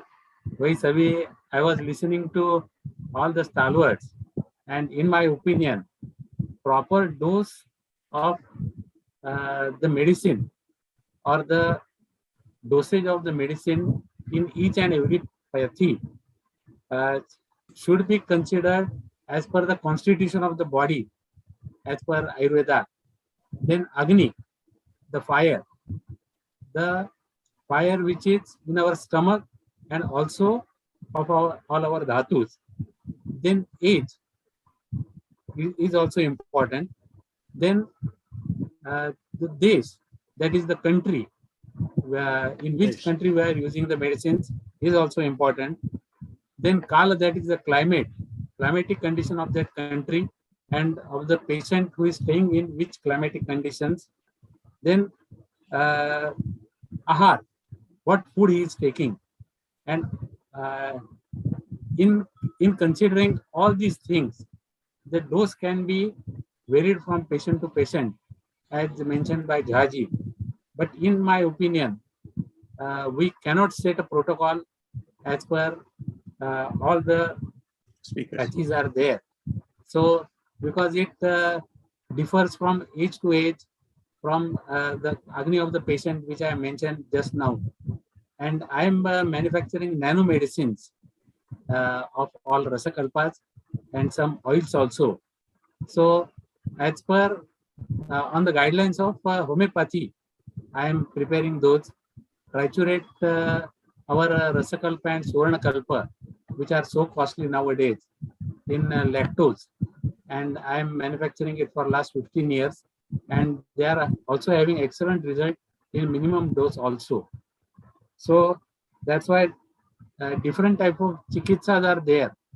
But still, if we if all the patches, we must take consideration minimum medicine with maximum results. That the minimum dose should be more effective, and for that, the condition of the patient and the as our Trividha Pariksha, how to examination of the patient in 3 ways. That is darshan, sparshan and prashna, how the patient is present, then percussion, auscultation and everything, and then questionnaire.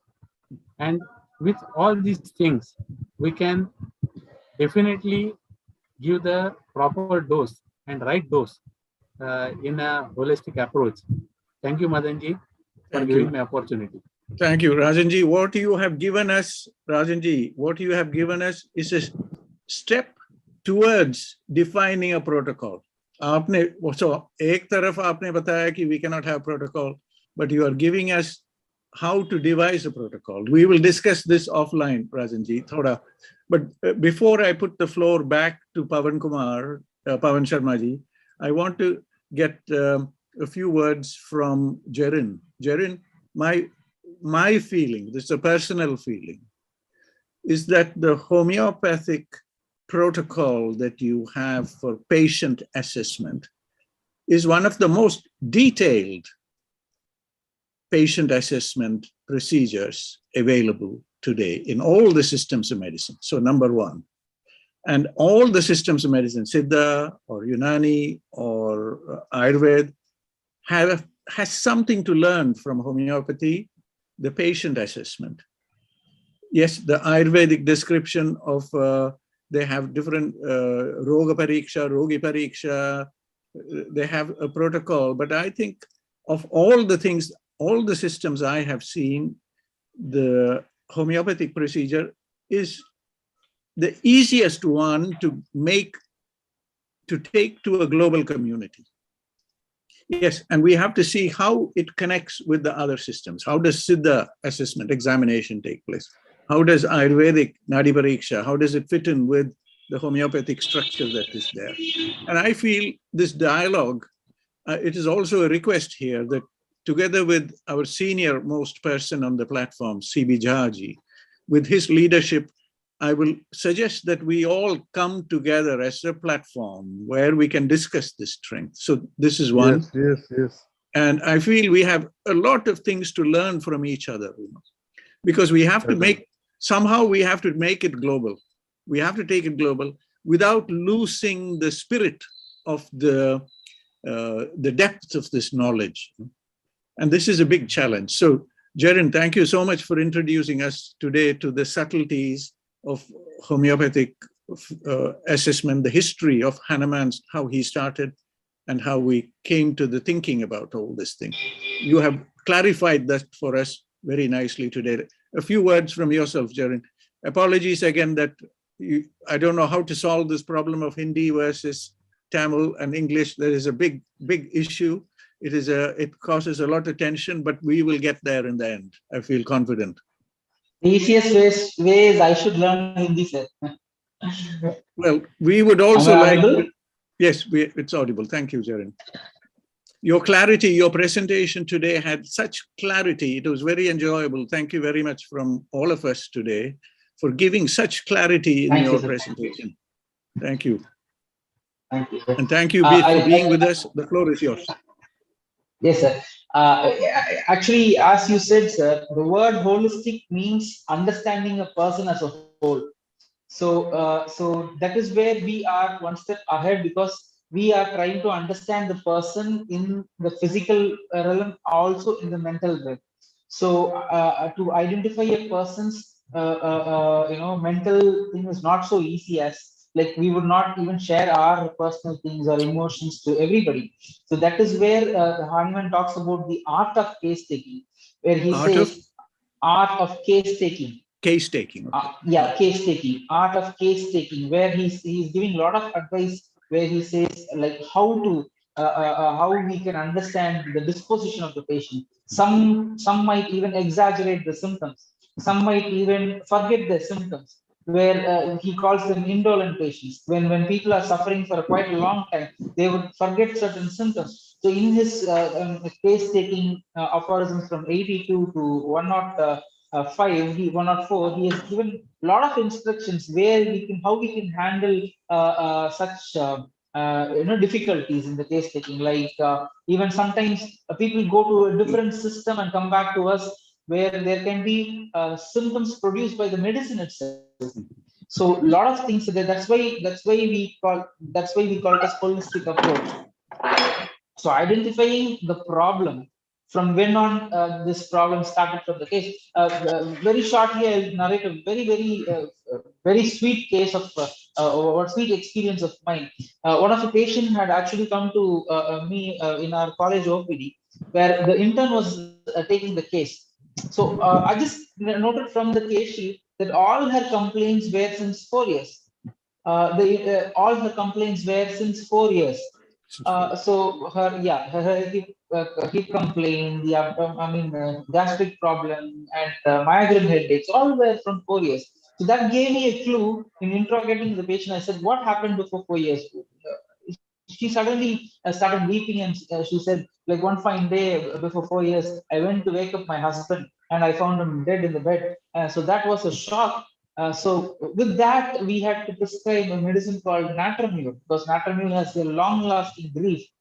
So which brought in very good result in the patient. So likewise, handling the patient on the physical area, like how's the desire, how's the thirst, how's their bowels, what taste do they prefer. Even we ask questions like salty desires, sour taste, sweet desire, salt intolerance, or all these questions will help us identify the person as a whole. I think that is real holistic, sir. Thank you, Jaren. You are our teacher for homeopathy here. And every time I'm glad. Every time you're here, we are learning something new from you, and you are very clear in your explanation and presentations. It is 4 minutes past 9 o'clock in India now. We will take a quick one. Raviji has raised his hand, and then Rajanji, and then the floor goes back to Pavanji. So Jaren, thank you very much. We thank all our speakers today for being here with us. Please continue to be with us, Jaren, because we love listening to your explanation, the way you pinpoint certain things. It brings us a lot of clarity. Some of the points that you touched on can be of great benefit for Ayurvedic appreciation, of how to do the case taking. There could be a big interconnection between the homeopathic case taking and the Ayurvedic case taking. We can learn a lot from it. We thank all our speakers, and before we give the floor back to Pavanji, Raviji, namaskar, फिर उसके बाद Rajan ji. Raviji. Sir, namaskar, sir. मेरा एक question है, that is very important because no one has given me answer in my previous seminar which I attended day before yesterday. मैंने कोई attend किया था एक सेमिनार, वहां मुझे किसी ने दिया नहीं था, हेम सिटी वालों ने किया था. That was on cannabis sativa. तो सर मुझे ये पूछना था कि टॉक्सिक डोज ऑफ भांग, ये सीबी जहाज सर मुझे बताएंगे कि मुझे पता नहीं है। जैसे उन्होंने कहा कि भांग की जो थेरेपेटिक डोज है 1 to 2 रत्ती है, टॉक्सिक डोज, पैथोलॉजिकल डोज या लीथल डोज कितनी मात्रा हमारे शरीर के लिए नुकसानदायक होगी, ये मैं मात्रा जानना चाहता था। अच्छा, चलो, I think Jha साहब may give us a quick answer on this one. Jha साहब नमस्कार जी। क्या मैं सुन नहीं पाया क्या कि भांग की सर जो हाँ जी रवि जी, टॉक्सिक आपके डोज सवाल। क्या होगी, कैनबिस सटाइवा की हाँ, टॉक्सिक डोज कैनबिस क्या का है? मैंने बताया था कि 1 से 2 रत्ती ये थेरेपेटिक डोज हो ये गया। Therapeutic dose. अब कोई नशे के लिए लेना चाहता हो एज ए एडिक्शन, तो बढ़ा करके, जैसे आप देखेंगे अलग अलग पर्सन डोज बढ़ाता जाता है और बढ़ा करके लेने पर ही उसको प्लेजर फील होता है, तो वो अलग है। थेरेपेटिक डोज अगर आपको चाहिए तो दैट इज ओनली 1 रत्ती to 2 रत्ती। Thank you, ji. Thank you, sir. Jha साहब, thank you so much. We will. We'll take Rajan only ji, only 1 minute please, please. in counting. So, हाँ जी, as Jerin ji has explained all the things, in my opinion, a physician should be a good listener. He should be a good counselor, friendly to the patient, and at last, he must be a good physician. That is my opinion, sir. Thank you. Shabash. Rajan ji, thank you for wise words. I think one of Jerin ji's slide has this important point of patience, how to be patient, don't rush. Yes. So with those few words, as we are well past 7 minutes past 9 o'clock, we are past our 9 o'clock deadline. I want to thank all our speakers. Tiwari ji is not here with us, but he gave us some very, very important directions. Manoj ji, bahut dhanyawad ji. Or Jha sahab, pranam ji, thank you so much. You continue to inspire us. And my wish, Jha sahab, is that we bring everybody into one platform इस type के चीज के ऊपर। जैसे पवन जी थोड़ा और focus करें जी इसके ऊपर कि what we can learn from homeopathy. Our Siddha colleagues can also join us. Our naturopathy and our yoga people can also join us. And our Tibetan medicine people will also come together. So with those few words, I thank all our participants and panelists for our amazing discussions. The recordings are archived, so we can revisit and listen to all these comments and improve on whatever we want to as a future agenda. And Pavanji, thank you. And most of all, thanks to Pavanji and the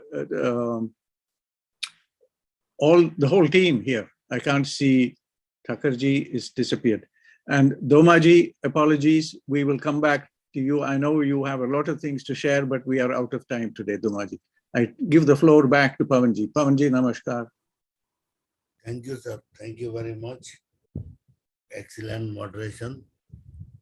Now I would like to request Professor V.K. Agnihotri, sir, for his valedictory remarks. Welcome. Welcome.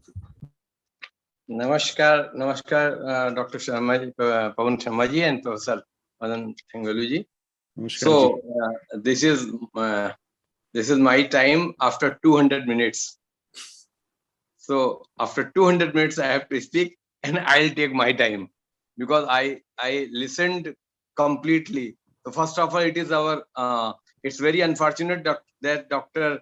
Jerin sir could not follow the Hindi discussion and Hindi presentation. At the same time, it is also unfortunate that we could have the highest number as 16. We are talking today on the very important point, that is doses. And every person on every field, every day of life is always moving with the dose, otherwise it could not be possible. Anyway, first of all, I would like to extend my regards to all our senior dignitaries there in our platform. Professor C.B. Jha Guruji, sir, Professor B.P. Sharma sir, Professor Madan Thangalu ji, Dr. Harish Verma ji, Dr. Jagdishwar Doma ji, Dr. Manoj Kumar Das ji, Vaidya Jayesh Thakkar ji, Vaidya Rajan Patankar ji, Dr. Mriyank Joshi ji, and Dr. Sunita Pandey. Well, I would like to start is from very far off place. because then only things will be covered. Dr. Manoj, who is husband of Dr. Namrata Joshi, had been very close to us in their Haridwar stay. I am pleased to see him today on our webinar. Well, he was talking about the holistic health, a very important point which nobody has touched, and it was circulating in my mind. So I am putting forward: can a human being have a holistic health without the contribution of cattle, the animals? It is not been touched. The whole task is dealing with. We need desi ghee, gai ka ghee. We need cow milk. For BK, for Vaisheshji Kalpana, things are there. Mand, Peya, Blepi, everything. So, and the thing is that we also need proper doses for their health and for their time when they are suffering family disease, as far as the cattle are concerned. And so was the case with our these vegetables and our plants. When which of the manure is to be applied to which of the plant, at which time, at which season, with the following of the which quantity of water. So I would like to touch that very sensitive point of Professor Madan Thangaruji, who is always habitual to talk about the Sankhya Darshan of Kapil Muniji. Here again comes, whenever the matter of dose will come, Sankhya will come. Sankhya and dose cannot be separated. So in that way, this is all depending. And even this is the subject which is equally applicable in vivo and in vitro both. I am going to evaluate the answer sheets of any subject in the university. I need a dose of red ink pen. If I am going to put the financial power to be exercised, I need a green ink pen. If I am going to apply for pen card preparation, I need a black ink pen. And in usual way, I need blue ink pen. We need dose of 4 pen in vitro. Can't we understand this thing? And 4 very important questions is repeatedly put by Professor Nandan Sarji, and I am here and I am capable to answer, because otherwise this whole webinar will go out of use. Very important, because I was keeping in my mind. So one thing is this: it is also applicable in vitro, first of all. Secondly, in whole of the test, in modern medicine and in Ayurvedic, so goes the case with homeopathy, it is always mentioned 1 to 2 tablets 2 to 3 times a day. What is this? We always go with the range. One may need a simple tablet of 125 mg, or else if a person is having above 60 kg of weight, we will go for 2 tablets 3 times a day or 2 times a day. Chitrikadivati, Lashunadivati, whatever it is. And so goes the case with the allopathic. They also prepare chloromycin 250 mg, chloromycin 500 mg, Ampoxin 250 mg, Ampoxin 500 mg. Why? Previously it was 500 mg paracetamol, now it is 650 as Dolo. And in case of Diclofenac, it is 325 mg paracetamol with 100 mg diclofenac. So the dosing is always there. So as per Dr. Vaidya Patankar ji, how you can establish a protocol? We have to have our range. 72 to 80 pulse rate is a range for a healthy person. The exact is 74.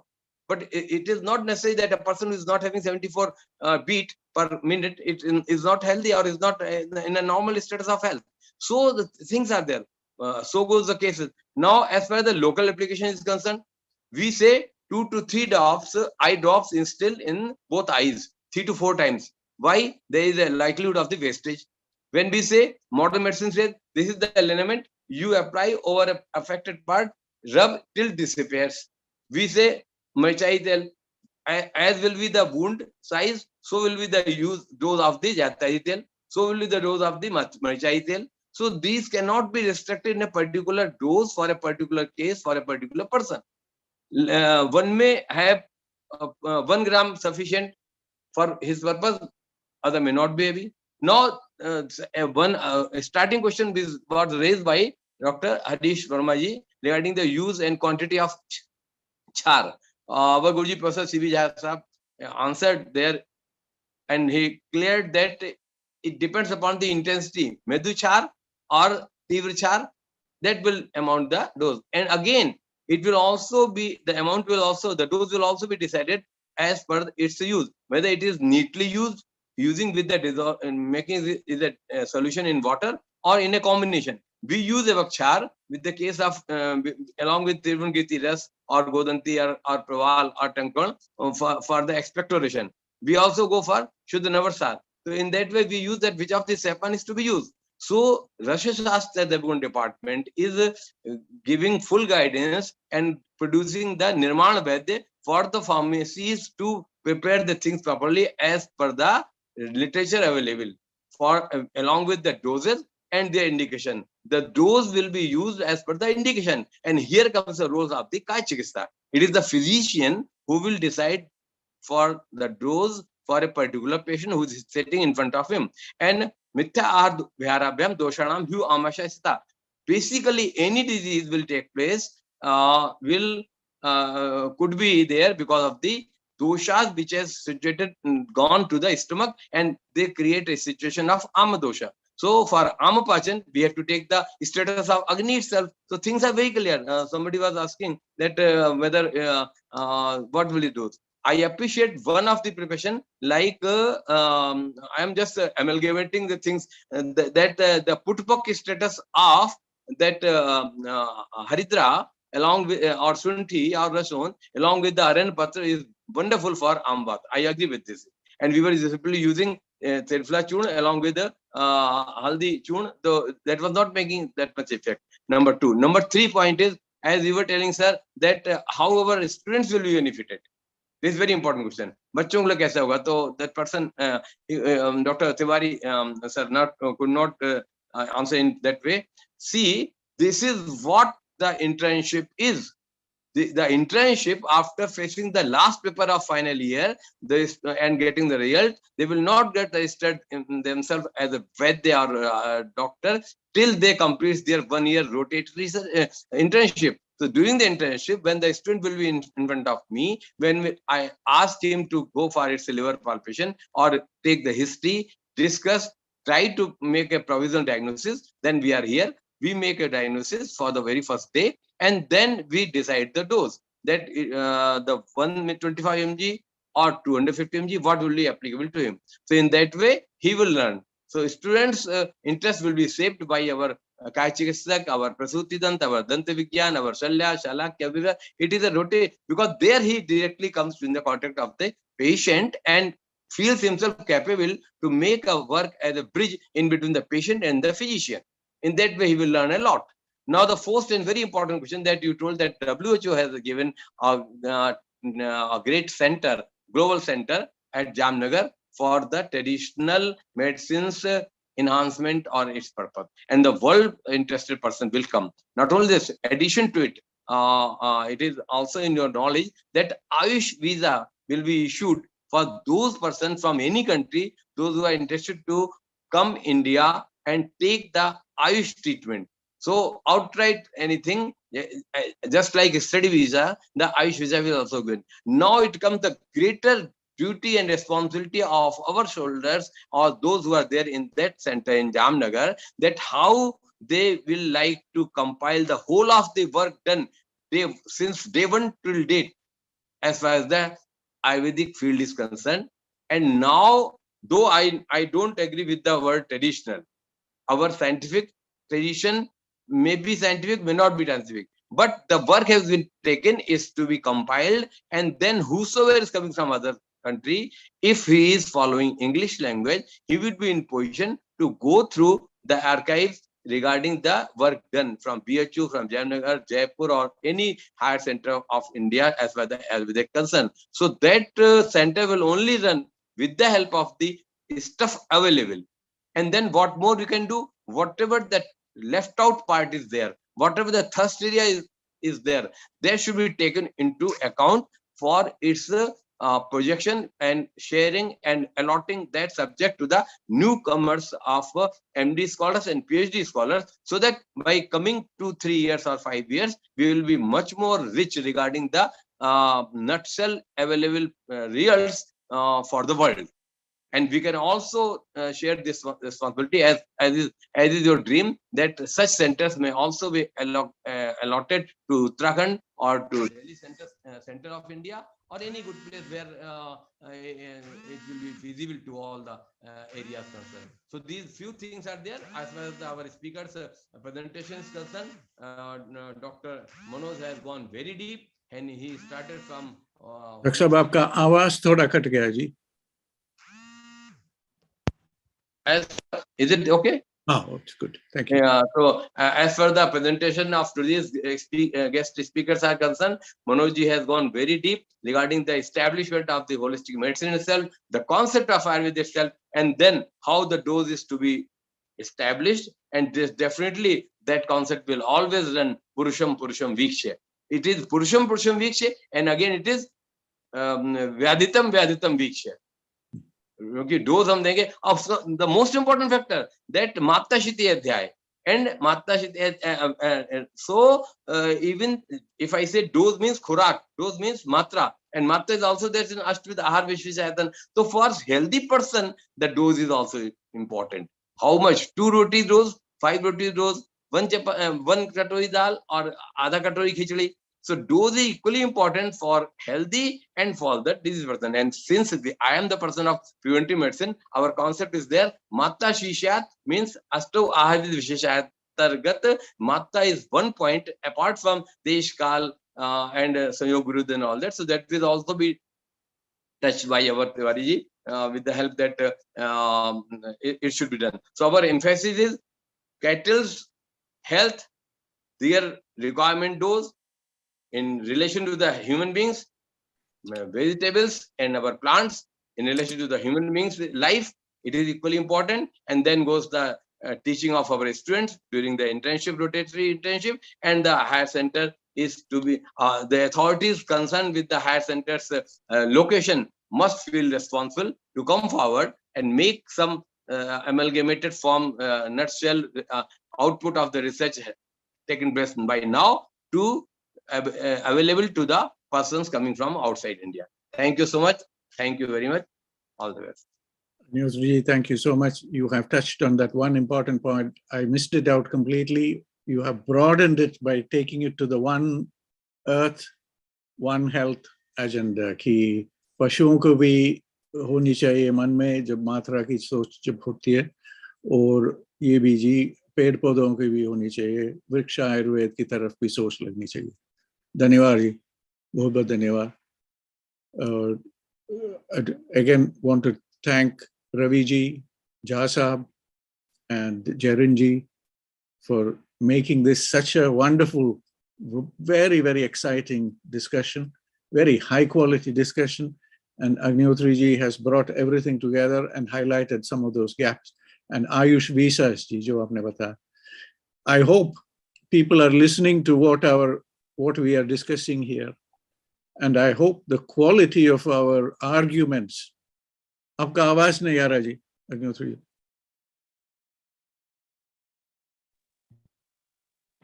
हाँ जी. हमारे कल हमारा जो concluding programme था, वहां पर हमारे professor Joshi VC साहब आए थे, तो उन्होंने निश्चित किया. वो डॉक्टर साहब कट गया आपका आवाज. उन्होंने कल अपने एड्रेस बताया, तो मैंने कहा चलो आप शेयर कर लेते हैं आज. हमारी तरफ से अग्निहोत्री जी, हमारी तरफ से ये है, जहां साहब को थोड़ा पकड़े हम, और जहां साहब की लीडरशिप के उसके ऊपर थोड़ा करें बातचीत इसी विषय के ऊपर कि स्टैंडर्डाइजेशन, मात्रा और औषधियों की स्टैंडर्ड्स वगैरह वगैरह वगैरह. क्योंकि we need a little more, जैसे जहां साहब ने जो बताया चीज, there is a need for a little more सोच. और तिवारी जी ने जो बताया one thing I left one thing. Our Dr. Ravi was talking about the dose of cannabis. So if he is interested to know the fatal dose of consumption of cannabis, this is a subject of toxicology. So Agatant and Vishwigyan person will properly answer, or they can visit the Google set. Every fatal dose, cannabis, tetra alba, strychnine, every dose, there the toxics are. In Russia's, it is not taught. In Russia's, we take the wish and wish, they take out the purified form, we purify, and we use as a medicine. So his question was, he was telling that today before he also put. Thank you. Cut गया जी, अग्निहोत्री जी, आपका आवाज cut गया, आपका आवाज cut गया जी, अग्निहोत्री जी, आपका आवाज cut गया, अनम्यूट होना चाहिए उनको, वो म्यूट हो गए। अग्निहोत्री जी, आपका आवाज कट गया। Toxicology subject is there to decide. Okay, for Thank fatal you. doses, Thank and you. also for antidote is also there. Thank you, ji. Agnihotri ji, there is a very important topic, and I feel we will come back. I will discuss, I will send a message to Jasab, and we will find a time where we can come back together again and discuss this thing. So I'm grateful because it's a very, very important topic. There is an overlap between basic education, jo clinical skill training, internship ki baat jo aapne bataya, or that interpretation of the Samhitas, who are we interpreting it correctly? There are many other details in here, and I think it is being pushed too much in one direction in terms of no understanding about, jaise Jasab ne bataya Guruji ke bare mein, no understanding about how this can be used in so many different ways. Sattva ke bare mein, Guruji, sattva kaise. So there is many areas where uncertainty. And I hope as a small group, we can bring this work together. So with those few words, I know Domaji is here with us, but Domaji, we excuse us, as I can see we are almost coming up to 9:30 there in Hindustan, 3 minutes to 9:30. Jarin, thank you so much for joining us today. We have enjoyed. Next time you come, I want to learn from you about miasma and miasmatic treatments. That is another big area that you have that we want to understand.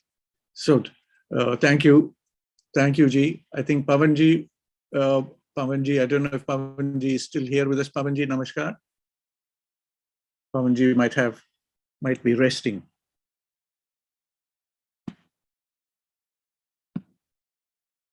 Gogia ji, thank you. Ravi ji, thank you so much for being here with us today and raising some very, very important questions.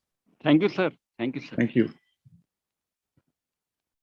We will continue on this topic because we have recorded all that we could capture today, and there are some questions that have come out of it about the whole area of training. Agnihotri ji, yahan pe aajkal soch chal raha hai ki wo competence kaise aayegi. Ye jo competence wali baat is very, very difficult. So important ki clinical competence kaise. And that level of competence, ki kaise laye? Is that 1 year internship too little for this? Sir हमारे आयुर्वेद में शल्य विभाग में एक कर्म होता है, इसको कहते हैं पायना संस्कार. अच्छा. We sharpen the instruments. पायना करना, पायना. So we have to sharpen our students' intellect. We have to make them forced to become hard laborer, develop understanding.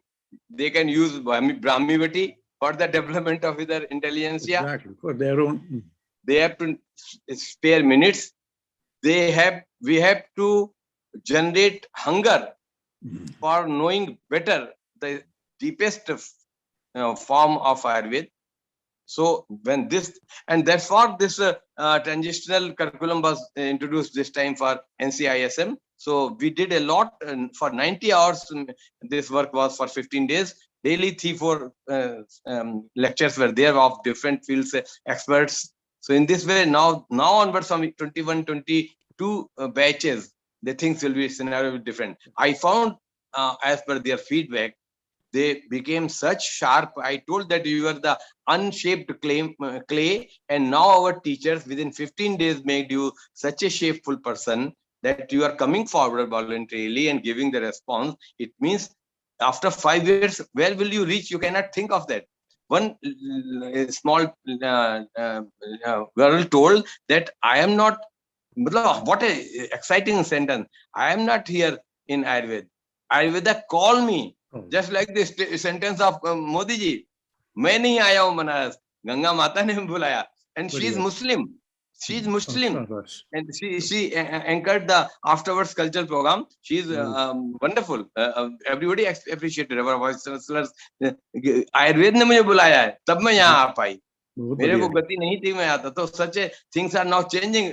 Your dream will come true.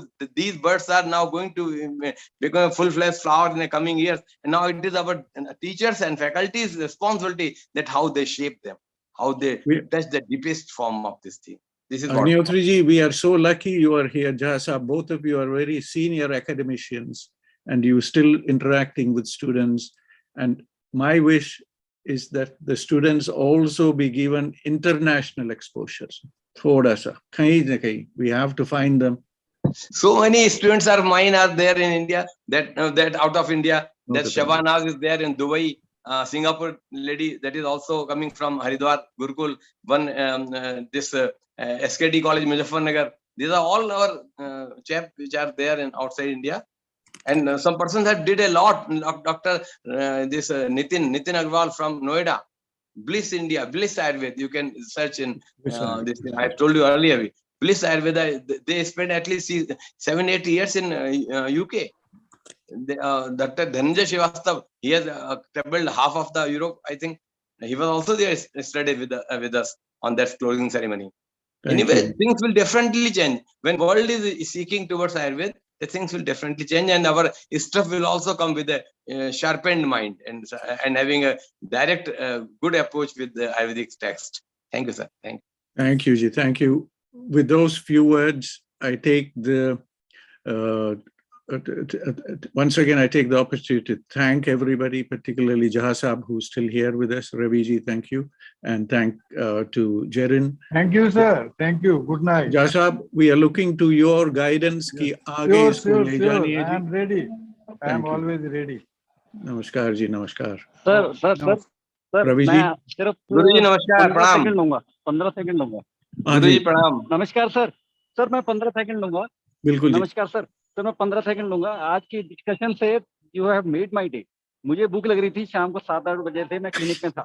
अब मैं 9:30 यहाँ से निकल रहा हूँ. इतनी मुझे भूख खत्म हो गया क्योंकि इतने अच्छे मुझे आंसर मिल गए हैं ना. There is no need of anything else. Contentment इतना मिल गया है. तो मेरी quench that has been my thirst has been quench. अब आपने देखिए 40 सेकंड ले लिए. आपने 40 सेकंड ले लिए. यही है भूख का परिणाम. Thank you sir. So nice. Thank you very much. Ravi ji जोड़ते रहिए हमारी प्रोग्राम. आपका ही प्रोग्राम है जी ये. जोड़ते रहिए और please inspire us, continue to inspire us so that we can grow more and more. Sir, you are also my inspirator. I'm just listening. Thank you, Ji. Thank you so much for your kind words. And we are grateful that so many people, Manoj Ji is still here with us. And thank you so much. Pavan Ji. Thank you, sir. Namaste, sir. Manoj ji बहुत बहुत धन्यवाद. आपके number तो दे दीजिए जी थोड़ा. अगर मनोज जी कहाँ है, आप पहचान रहे कि नहीं? हाँ सर, डेफिनेट. हाँ सर, पहचान है सर. हाँ सर, मैं राइट में हूँ सर. अभी मैंने कहा कहीं आप देख ना पा रहे हो. नहीं सर, पहचान नहीं sir. Yes, thank you. Manoj ji, जो आपने जो किया, जो इतनी टेबल्स जो आपने दिखाया आज और अलग अलग पंचभूत की उस तरफ से अगर सोचो, इसके ऊपर होनी चाहिए जी पूरा क्लास एक.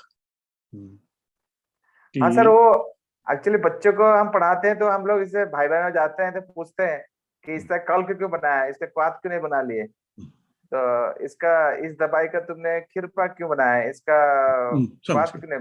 तो हम लोग उसको थोड़ा सा रखते थे. मैं एक्चुअली जो बनाया था, मैं सोचा डोजेस फॉर्म के ऊपर है, डोज के ऊपर नहीं था. तो मैंने उसमें कंफ्यूजन हो रहा था, लेकिन मैं उसलिए डोजेस फॉर्म के ऊपर बनाया था. मनोज जी, पूछने की कारण ये है कि हमारे साथ आते रहते हैं स्टीना जी स्वीडन से. अब स्टीना जी पूछते कि हमारी देश में जो कुछ है पेड़ पौधे, उसमें से द्रव्य कैसे बनाए, उसमें से योग कैसे बनाए. So this is a very important question and you have shown us today कि पंचभूत की तरफ से सोच लगाओ और फिर समझ आएगा कि द्रव्यों में क्या है शक्ति. बहुत बढ़िया. ये क्लासिकल है सर. बहुत बहुत बढ़िया. बहुत बहुत धन्यवाद.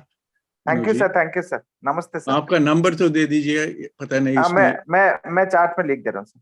हाँ जी, हाँ जी, हाँ जी, so that we can continue our discussion. Jarin, thank you so much. We look forward to bringing more people from your department. I know Dr. Jain is also joining us, but we would like some people from your Ayurveda community and also from the Siddha community to join us. Sure. And we will leave it with you, Jarin, because that Siddha understanding is very much, there are a lot of commonalities with Ayurvedic thinking, but some aspects of Siddha understanding is very special, and we want to learn that also. Sure, sir. And you can speak to them in Tamil, because they have, when we look at the Siddha formulations, 2 formulations that I discussed today, Kabasur Kudineer and Nilavembu Kudineer for COVID treatment, Yes, yes. And the Central Institute for Siddha in Chennai, they have done some good work, but they are shy to come to the platform. I don't know why. And we want to have them with us, so that they can teach us a little bit of the clinical trial they did and, the outcome they have, and both prophylaxis and also treatments. They are saying RT-PCR positive people were treated with Kabasur Kudineer, which is Andrographis paniculata, which is a very important herb in the Ayurvedic formulary also, bitter herb. So we need that interaction somehow, and we look to you, Jarin. Yes. You are part of this family. We want you to guide us in the future also, because Sure, you bring a lot of clarity to us about homeopathy and that thinking, your understanding of the history of homeopathy and how it is used and the outcomes. There is a big clinical trial that was homeopathy, this arsenicum album 30C as a prophylactic, or bryonia as a prophylactic. There were trials, and I don't know why they don't engage with us a little more. They must be a little more like you are. We need people who are a little more proactive. And for whatever reason, I don't know what the reason is, but for some reason, we don't have their input. And we have to correct that somehow, because we learn every time you are presenting something, we learn so much from.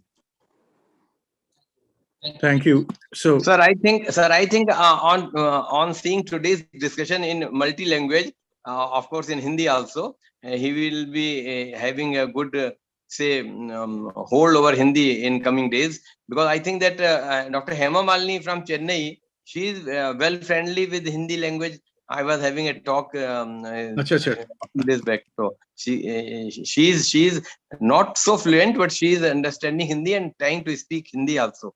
So Dr. Jarin will also take few hours daily for the development of his Hindi skill. So we will become more and more familiar. The thing is, Agnihotriji, Bollywood will teach everybody Hindi. Hindi songs are always there on their tongue, irrespective of language. Bollywood में सब आगे. पूरा Dubai में पूरा everybody is speaking Hindi now. कि Bollywood cinema देख के सब everybody is fluent in Hindi. Anyway, Ayurveda को बॉलीवुड सिनेमा टाइप कुछ बनाना चाहिए, कुछ एक चलचित्र बनाना चाहिए. यहाँ तो आयुर्वेद में के तो वैद्यों को सबको अभी तक के सिनेमा जितने बने हैं उसमें वैद्य को बेकार दिखाया गया है, उसको होपलेस, इमेज खराब करके दिखा हुआ है ना. तो उसको सुषेण वैद्य ही है अभी जो केवल झंडा गाड़े हुए हैं, जिन्होंने लक्ष्मण जी को जिला दिया था. बाकी वैद्यों की इमेज अभी नहीं. अब कुछ अभी केनिया के जो आए थे प्रेसिडेंट साहब, उन्होंने तो अपनी जो बेटी की आंख का जो लाइट आया है वो तो वही है. अब तो खैर उससे बहुत समय बदल गया. So things are there. They will take time and will have a good shape. Thank you, sir. Thank you. Thank you, Ji. Thank you. I don't know, Pavanji. I'm not waiting for Pavanji. I will close this meeting. I think Pavanji might be resting now. Good night, Jarin. He is always with us. He is always with us. So no problem. Okay. Good night, sir. Good night. Raviji, good night. Shubhratri. Rajanji. Good night, sir. Good night, sir. Thank you, sir. Good night. Good night. Good night to everyone. Good night. Good night. खाली कर दिए, आगे नहीं जाएगी, खाली कर दिए, आगे